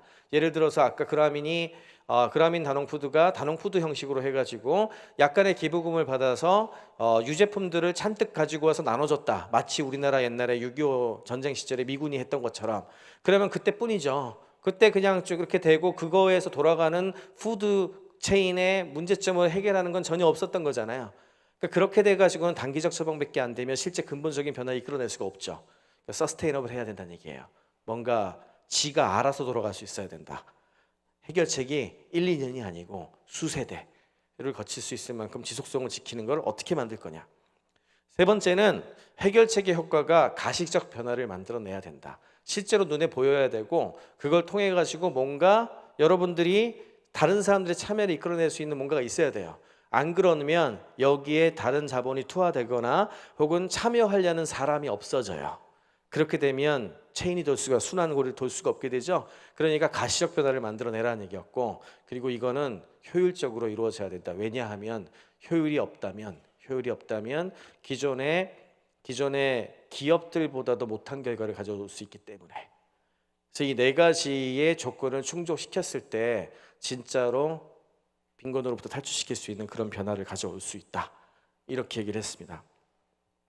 그러다 보니까 저는 이제 이렇게 표현을 해요. 기업은 점점 시간이 갈수록 사회화가 되고 비영리 조직은 시간이 갈수록 효율화가 돼야 된다.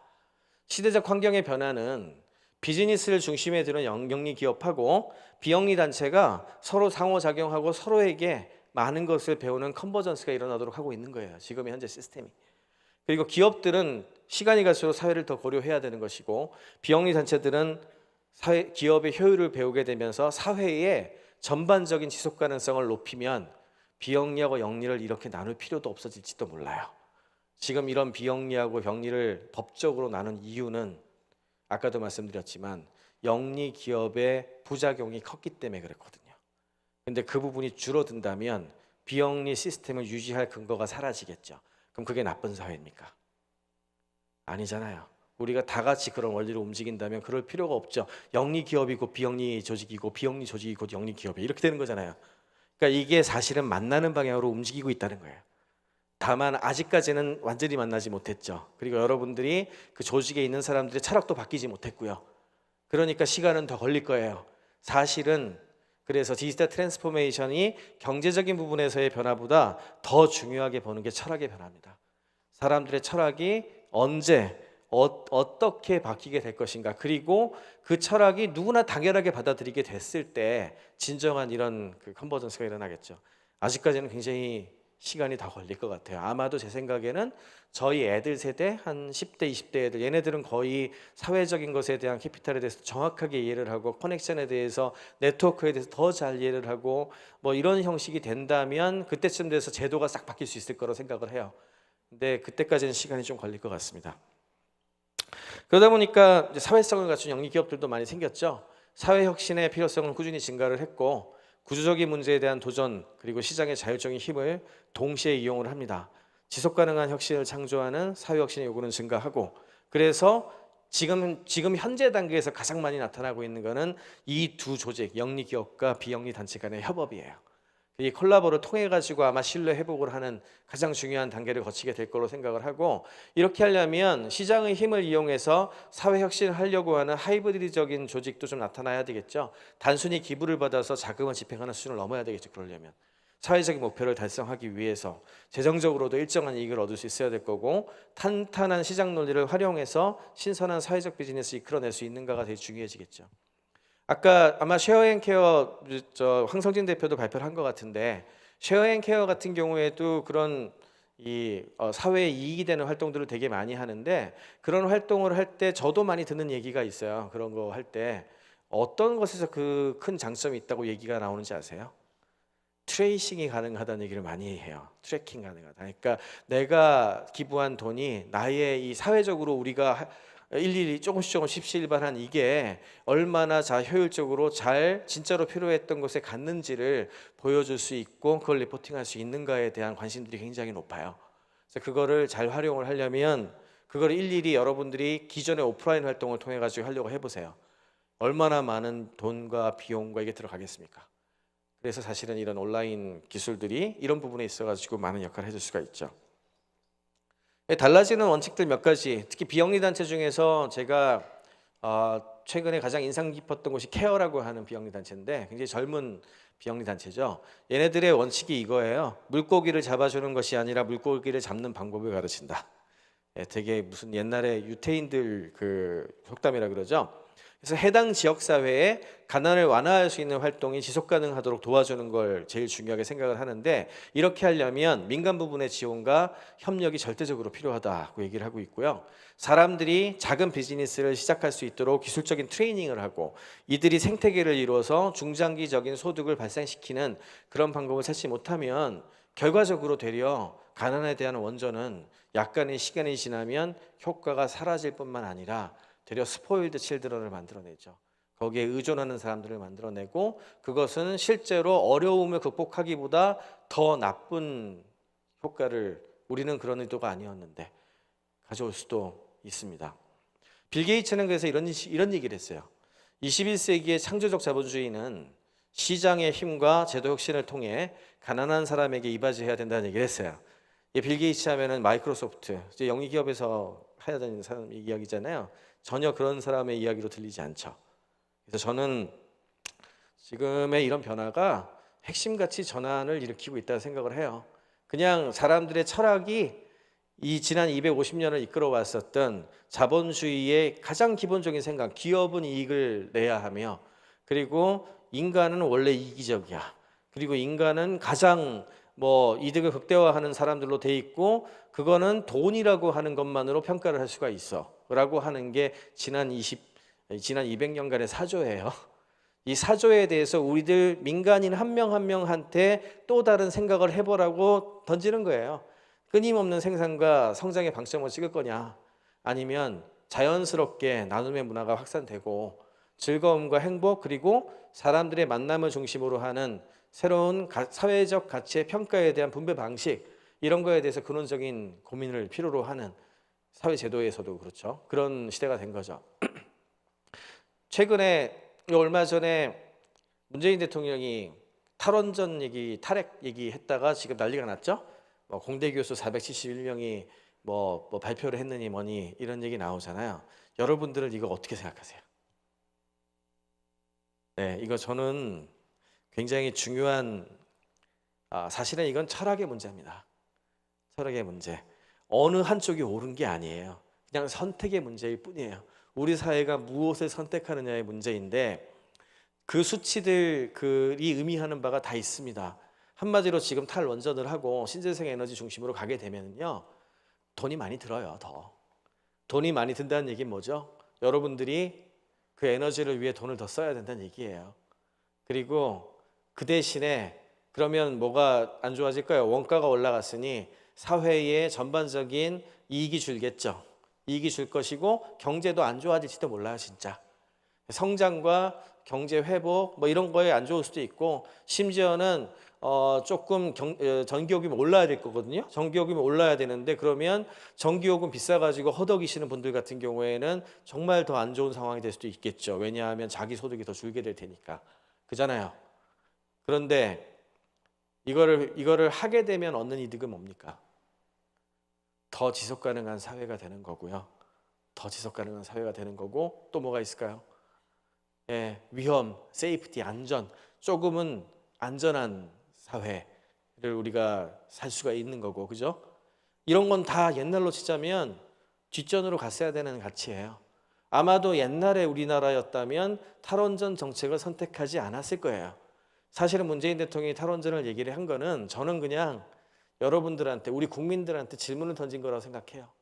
여전히 경제가 최우선이고 돈 잘 벌고 성장하는 게 가장 우선인 사회냐, 아니면 조금 더 안전하고 조금 더 우리 지구하고 잘 살 수가 있고 생태지향적이고 이런 사회를 선택할 거냐. 다만 조금 더 비용 들 수 있고 더 안 좋을 수도 있어. 그거를 묻는 거고요.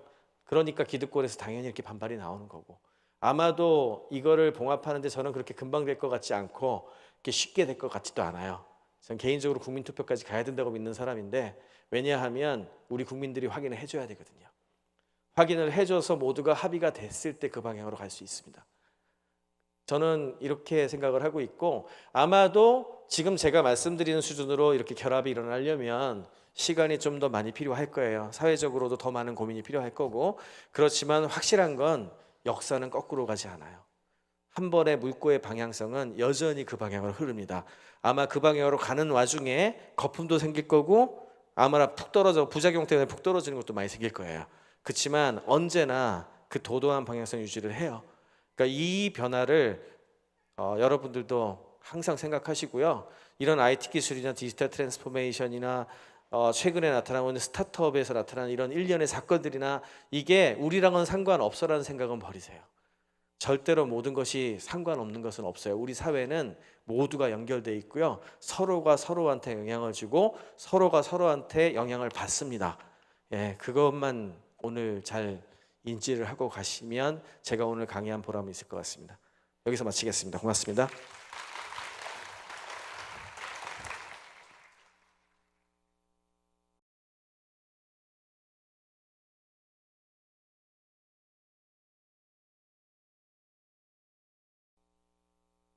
네, 안녕하세요. 유성희입니다. 인사드리겠습니다.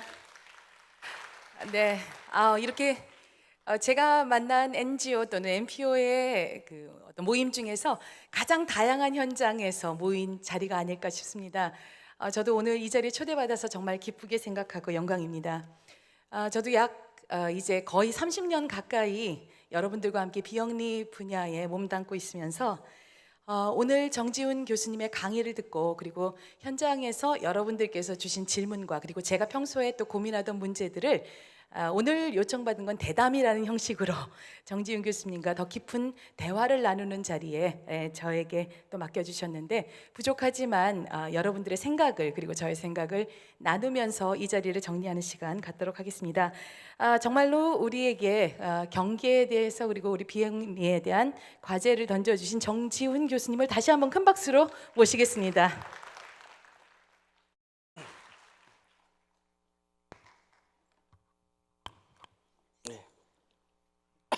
이 자리가 좀 어색하긴 합니다. 이렇게 앉아서요.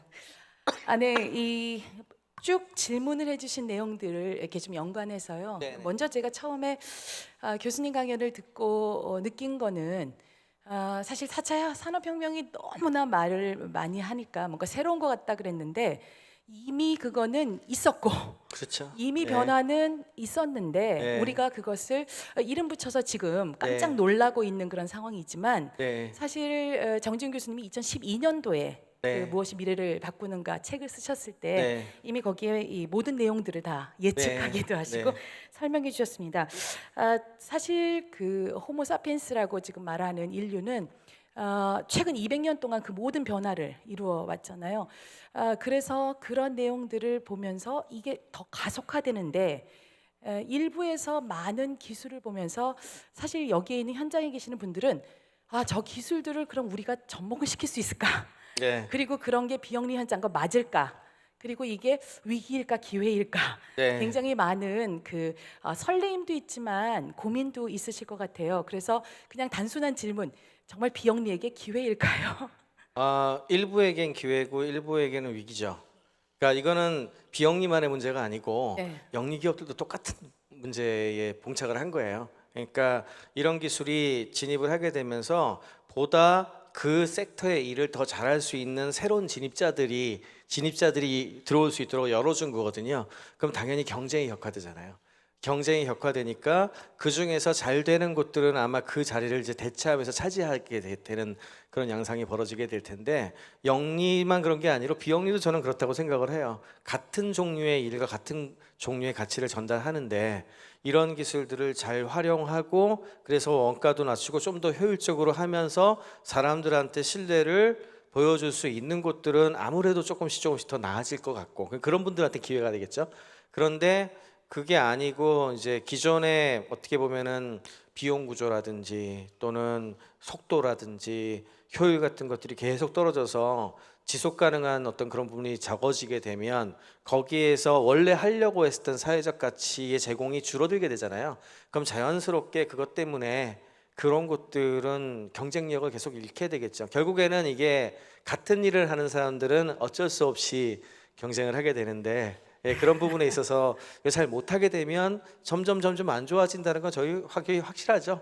다만 여기에 조금 긍정적인 신호를 플러스 하자면 비영리 섹터, 그러니까 비영리에서 해야 되는 사회적 가치에 대한 관심도 하고, 그다음에 그거를 하려고 하는 사람들의 어떤 크기는 경제 쉽게 말하면 전체 경제로 보자면 경제의 크기가 옛날보다 파이가 커지고 있으니 그런 부분에 있어서는 조금 유리한 부분도 있는 것 같아요. 근데 이게 어떻게 보면 여러 가지 팩터가 영향을 좀 같이 받겠죠.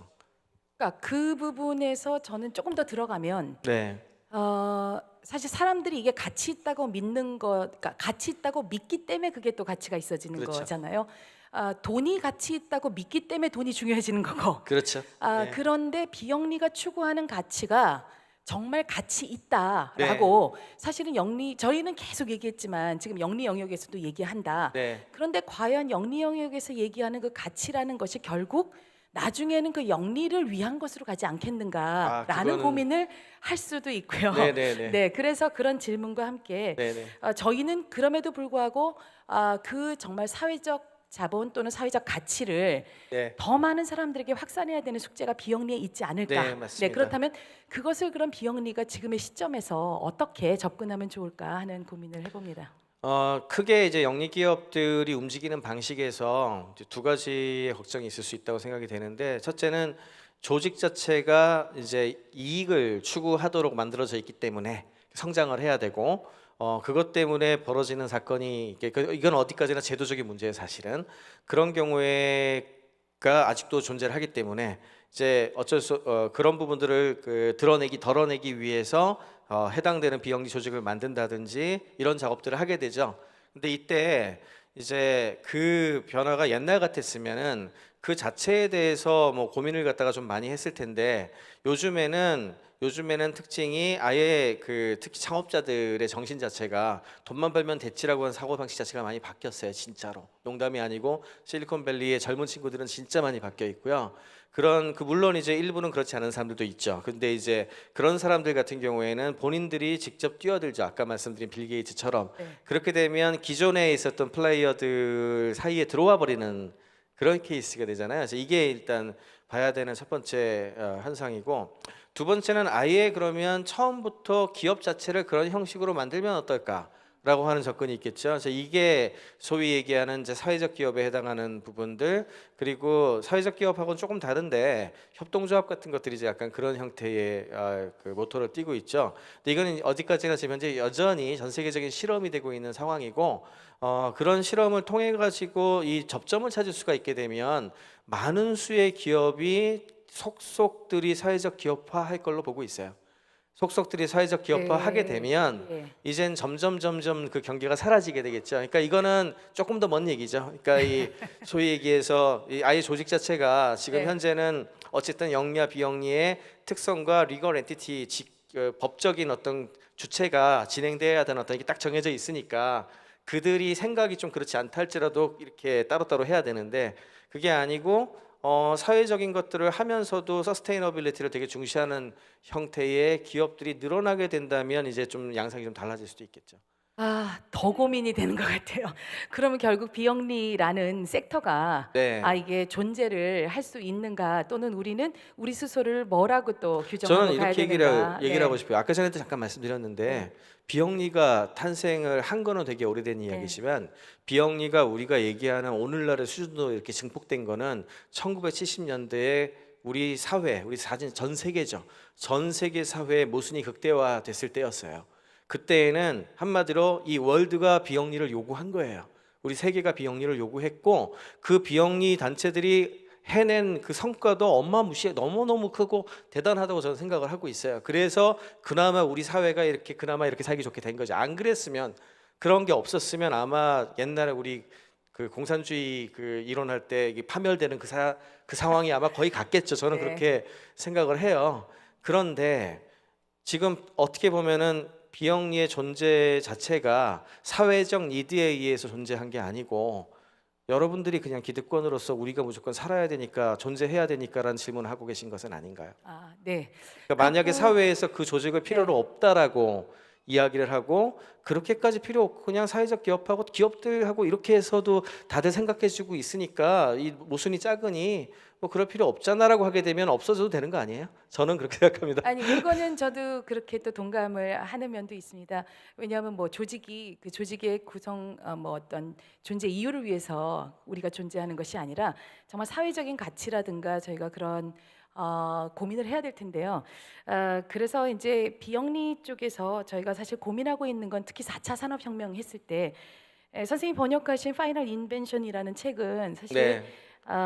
인공지능의 미래를 굉장히 비판적으로 네. 보게 하는데 가장 많이 언급이 되는 네, 책이고 그렇죠, 저도 이제 그렇죠. 봤는데 여태까지는 사실은 인간의 노동의 결과 또는 노동의 과정 속에서 인간의 존재 의미가 굉장히 어떻든 인정이 됐는데 이제 로봇 시대거나 AI 시대로 갔었을 때에 사실 인간에 대한 근본적인 변화이고요. 네. 그게 사실은 저희가 느끼는 가장 중요한 위기감이라 그럴까? 네. 그러면서 이제 양극화라든지 빈부의 갈등이 심해지고요.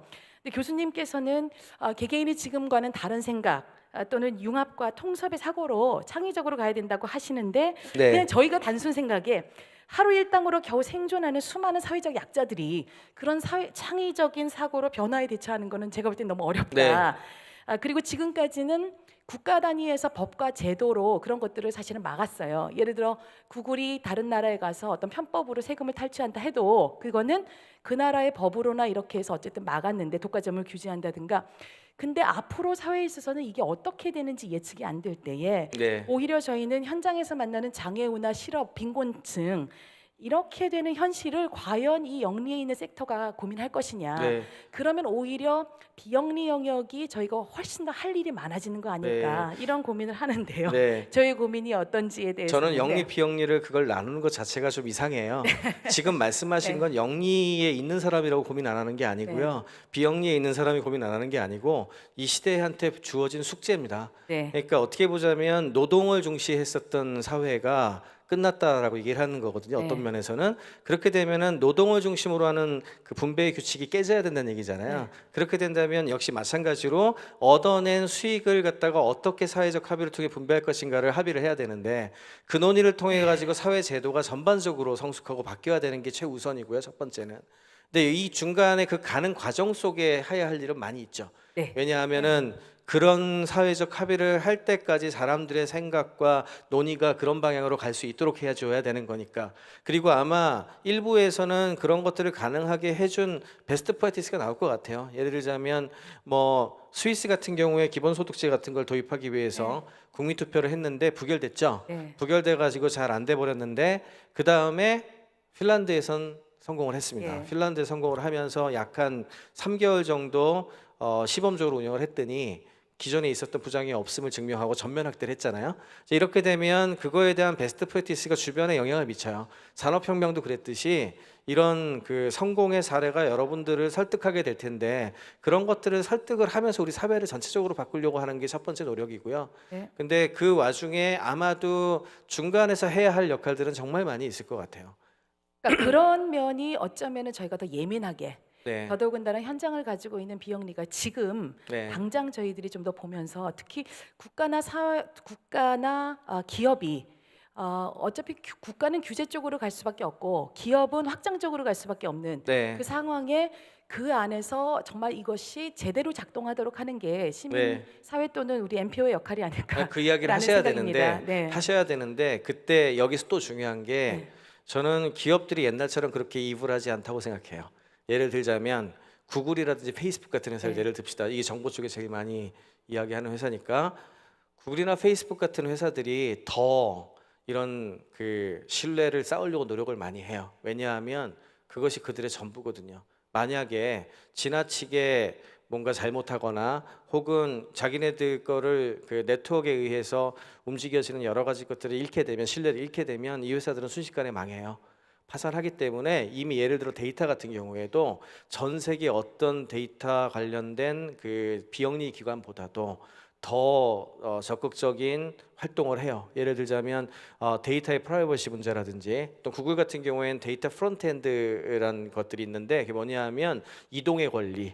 그러니까 우리가 니네들이 딴 데로 이동하려고 그럴 때 그걸 이동시켜 줄게라든지 그다음에 그런 독점화 현상에서 나타날 수 있게 되는 여러 가지 부분들을 스스로 검열하는 작업들을 계속 내부적으로 더 강하게 하거든요. 왜냐하면 그것이 기업의 서스테이너빌리티에 되게 중요하기 때문에 그래요. 왜냐하면 그걸 못하면 망합니다, 그냥. 그래서 저는 이게 지속 가능을 중심으로 보는 순간 기업도 많이 트랜스포머를 할 거기 때문에 기업 자체를 마치 적처럼 그렇게 생각하는 느낌이랄까, 이분법적으로 접근을 해버리면 어떻게 보면 되려 비영리가 더 고립될 수도 있다 생각해요, 되려. 네, 그러니까 교수님 말씀 들어보면 장기적으로 가는 것은 굉장히 저는 낙관적인데 네. 그 과정 속에서 나오게 될 많은 문제들, 숙제는 우리가 공이 나눠서 져야 되는 그런 그렇죠. 상황이잖아요. 그런데 이제 사실 저희도 존재하는 섹터란 말이에요, 비영리도. 그리고 솔직히 말씀드리면 이제 비영리도 저희의 성장을 바라는 거는 저희 솔직한 마음이고요. 네. 어쨌든 저희들이 또 일하고 있고 여기 활동가들도 전업 활동가로 네. 이제 대부분 일하시는데 비영리도 살아남기 위해서 부단한 변화의 노력을 하고 있고 또 해야 될 것이라 생각이 됩니다. 그리고 오늘 많은 키워드를 주셨는데 여기 질문에도 나와 있지만 그 비영리가 변화해야 될 부분이 참 많아요. 네. 그래서 먼저 좀 우리 스스로가 노력해야 될 가장 우선적인 과제나 핵심 키워드가 있다면 뭐로 보시는지. 네. 일단 기회 요인하고 위협의 요인이 두 가지가 다 있는데요. 기회 요인은 아까도 말씀드렸듯이 사람들이, 우리 사회가 조금 더 지금 현재 비영리 섹터에서 하고 있는 일에 대한 관심도가 되게 많이 늘어날 거고, 그리고 그거에 대한 지원도 많이 늘 거예요. 그러니까 그거는 다양한 기회가 등장할 거란 얘기고, 그리고 지금 비영리 하시는 분들 중에 상당수가 우리가 지금까지 발견하지 못했었던 종류의 어떤 영역에서 비영리의 기회를 발견하실 거예요. 아마도 그거는 기회 요인이 될 것 같아요. 아마 그 볼륨도 훨씬 커질 것 같고요.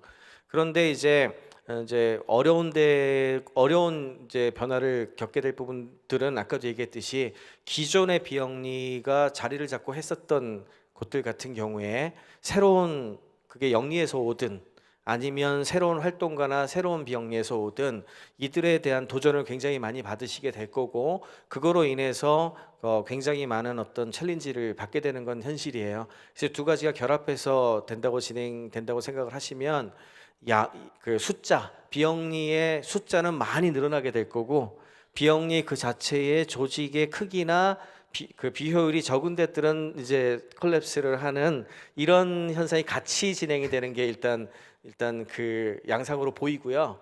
그러면 어떻게 대비를 해야 될까? 이것도 답이 한 가지가 아니죠. 왜냐하면 한꺼번에 묶어서 비영리라고 말씀하셨지만 여기 계신 분들도 입장이 다 틀릴걸요. 네. 여러분들이 소규모 비영리냐 대규모 비영리나 지금 무엇을 하느냐에 따라 가지고 다 조금씩 다를 거예요. 그러니까 원 사이즈 피트 옷은 절대 될 수가 없는데, 확실한 거는 여러분들이 비영리에서 일한다고 해서 영리 섹터에서 진행되는 일들을 무지하시거나 무시하시면 안 된다는 거예요. 왜냐하면 그들도 변화를 할 것이고, 그 다음에 새로운 기술들도 우리한테 영향을 직접 주고 있으니까.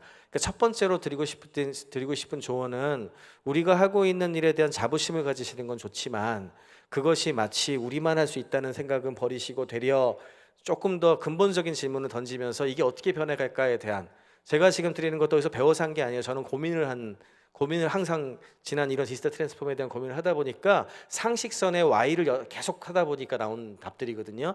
그런 것들을 계속 해보세요. 우리가 진짜 존재해야 되는 게 맞아. 저는 항상 하는 얘기가, 기업의 컨설팅 할 때 똑같은 얘기를 하는데요.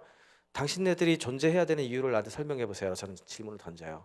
그리고 그 회사가 없어지는 게 더 나은데 어떻게 이거를 더 잘합니까? 그냥 회사를 접으시든가 딴 걸 하셔야죠. 저는 이렇게 얘기를 해버려요.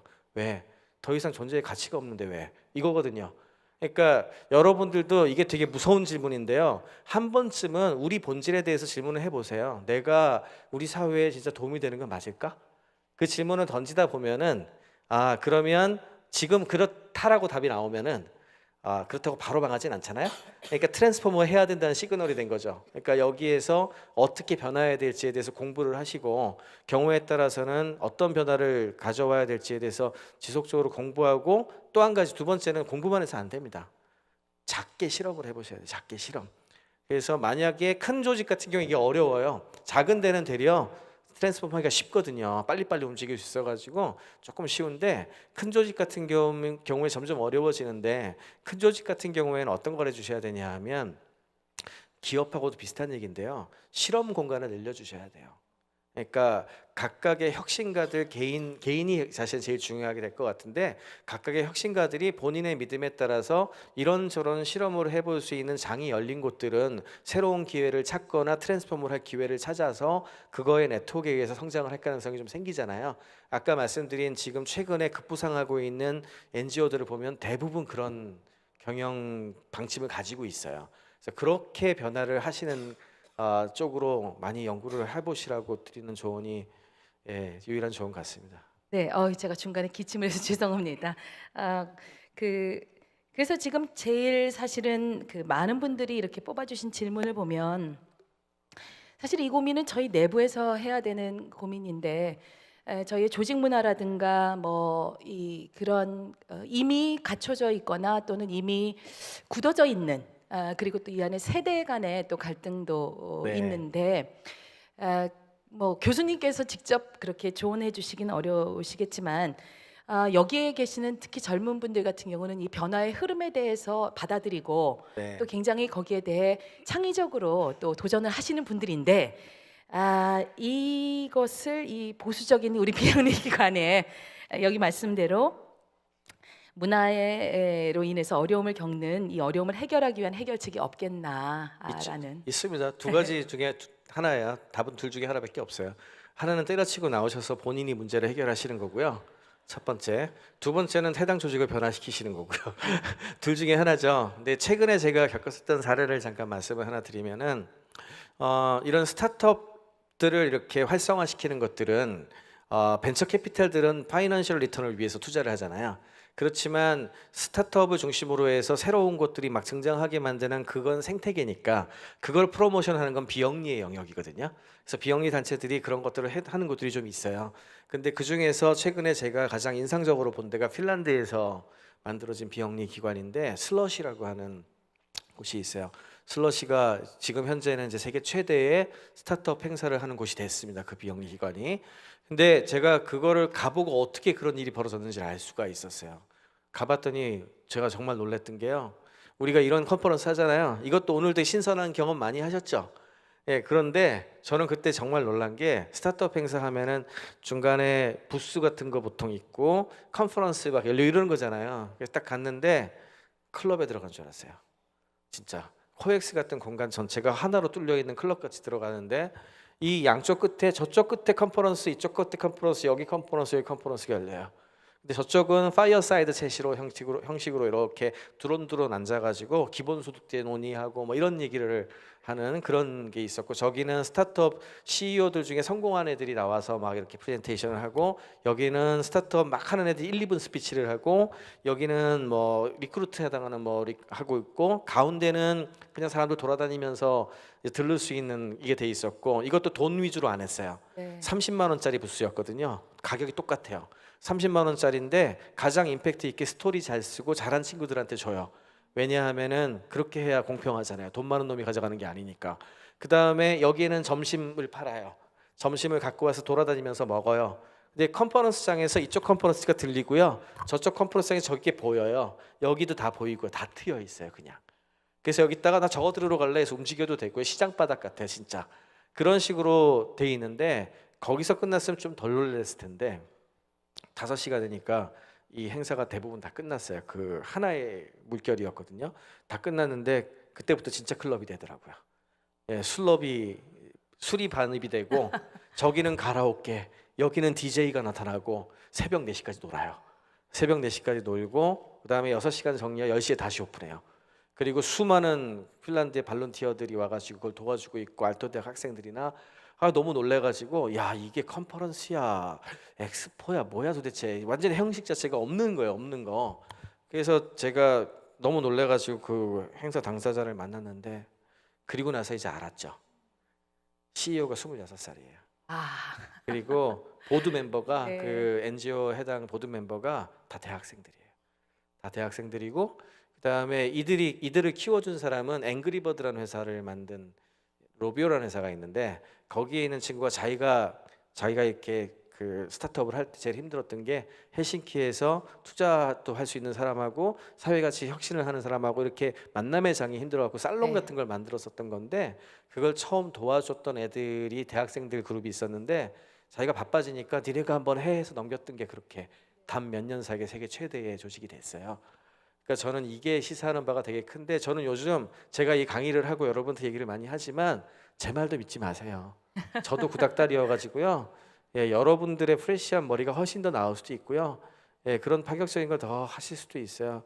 그러니까 이거를 이제 위에도 얘기를 하시고 챌린지를 하셔야 돼요. 쉽게 말해서 챌린지를 해서 받아들여지는 조직이면은 여러분들의 생각들을 어느 정도 가게 만들 수 있을 것이고 그게 안 받아들여진다. 그럼 거기에 미래가 없다 생각하시고 예, 본인의 대신에 준비를 많이 하셔야죠. 최대한 버티면서 네트워크도 많이 확보를 하시고 이것저것 그 할 수 있는 여지를 쫙 만드신 다음에 혁신하시면 됩니다. 둘 중에 하나죠 결국에는. 답은 그래도 뻔해요. 각계격파로 가시는 것보다는 저희가 어쨌든 힘을 모아서 변화는 시켜야 되겠고 지금 말씀드리면서 제일 먼저 변화해야 될 조직이 저희 조직이 아닐까. 그리고 저만 해도 구닥다리라는 이제 생각으로 저도 구닥다리라는 있는데요. 생각이 오늘 질문 한 가지만 더 이렇게 네. 좀 간단하게 답해 주시면 되겠는데요. 네. 영리 기업과 비영리 기관이 어떻게 스마트업에 협력할 수 있을지 성공 사례들이 어떤 것들이 있을지 네. 간단하게 그리고 혹시 이 주제로 참고할 만한 책이나 아티클 있으시면 추천해 달라는 질문입니다. 뭐 아직까지는 명확하게 성공 사례들이 있다라고 하기엔 좀 곤란하고요. 왜냐하면은 지금 현재의 어떤 법적인 제도가 둘 자체를 무조건 분리하게 되어 있기 때문에 예, 그게 좀 그런데 최근에 사실 가만히 보시면 아산나눔재단 같은 경우에도 원래 네, 영리 맞아요. 기업 태생에서 시작을 한 곳이잖아요. 네. 그러니까 이거를 성공 사례라고 하기엔 조금 그런데 최근에 특히 이렇게 젊은 그 CEO들 중에 성공하신 분들은 어느 정도 성공 궤도에 오르자마자 바로 이런 비영리 섹터에 뭔가를 만들려고들 해요. 거의 다 그래요. 진짜 어떤 사람은 3개, 4개씩도 만들어요.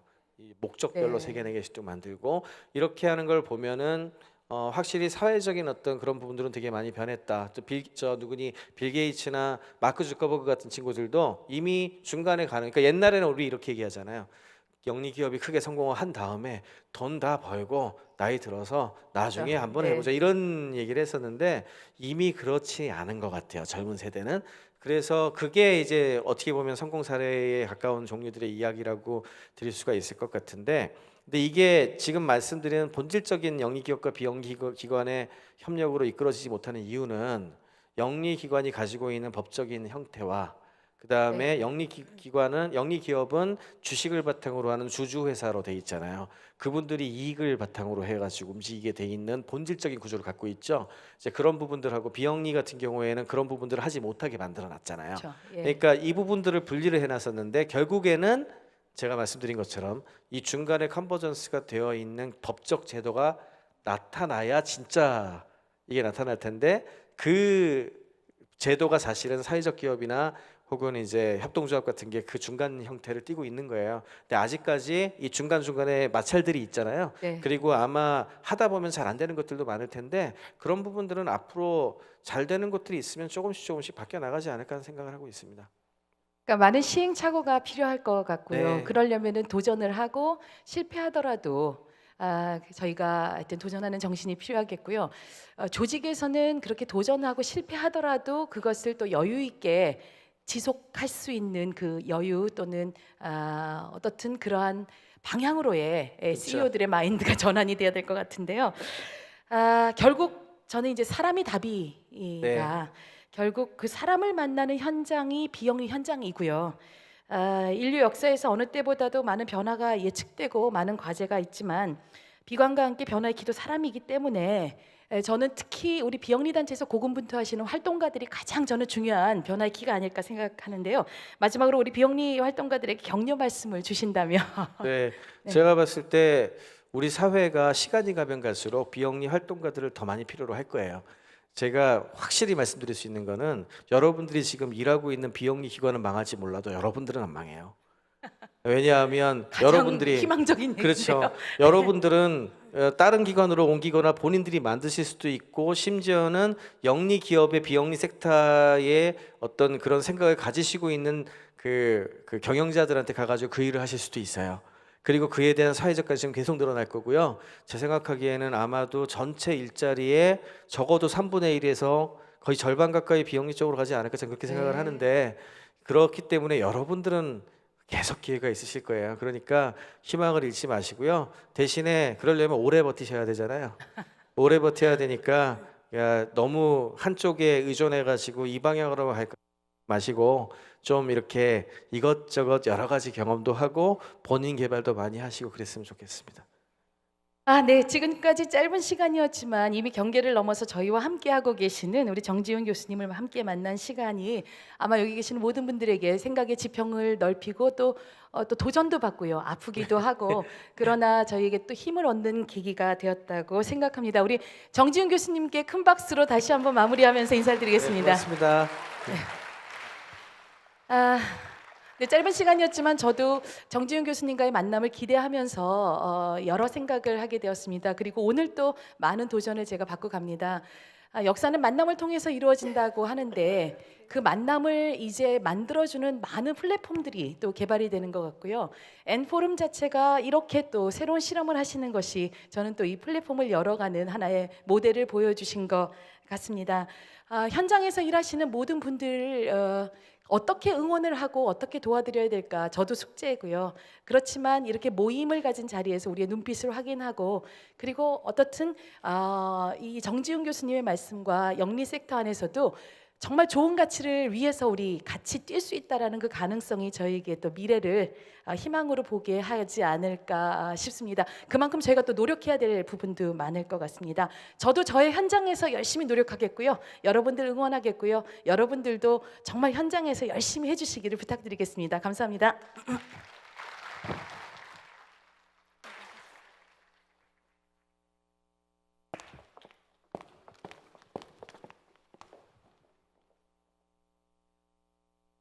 안녕하세요. 오늘 이 장미꽃 잘 활용들 하셨나요?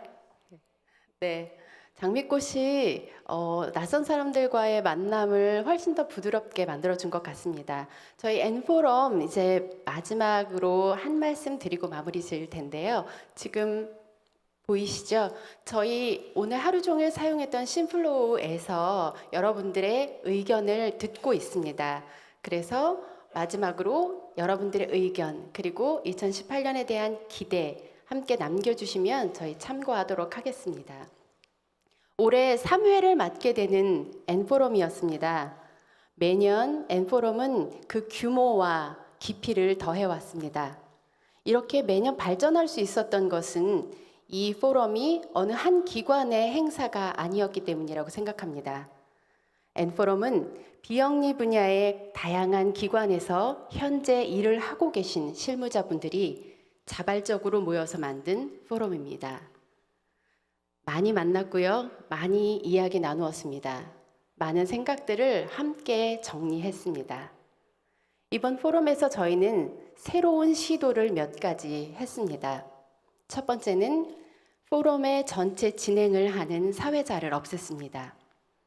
연사에서 연사로 그리고 세션에서 세션으로 넘어갈 때마다 저희는 여러분께 화면의 영상과 텍스트로 소개를 해드렸습니다. 불편하시지 않으셨던 걸로 느꼈습니다. 두 번째는 저희가 포럼의 형식을 좀 바꿔봤습니다. 7명의 연사분들이 본인의 이야기를 하는 7가지 이야기로 포럼을 시작했고요. 기조 강연과 대담의 형식으로 포럼을 마무리했습니다. 마지막으로 저희는 여러분과의 소통의 방법을 바꿔봤습니다. 해보셨고 느껴보셨겠지만 포럼의 시작부터 마무리까지 심플로우라는 기술을 통해서 여러분들이 가지고 계신 생각과 의견을 함께 나누었습니다. 사회가 많이 변화한다고 합니다. 그것도 매우 빠르게. 그리고 영역 간의 경계도 사라진다고 합니다.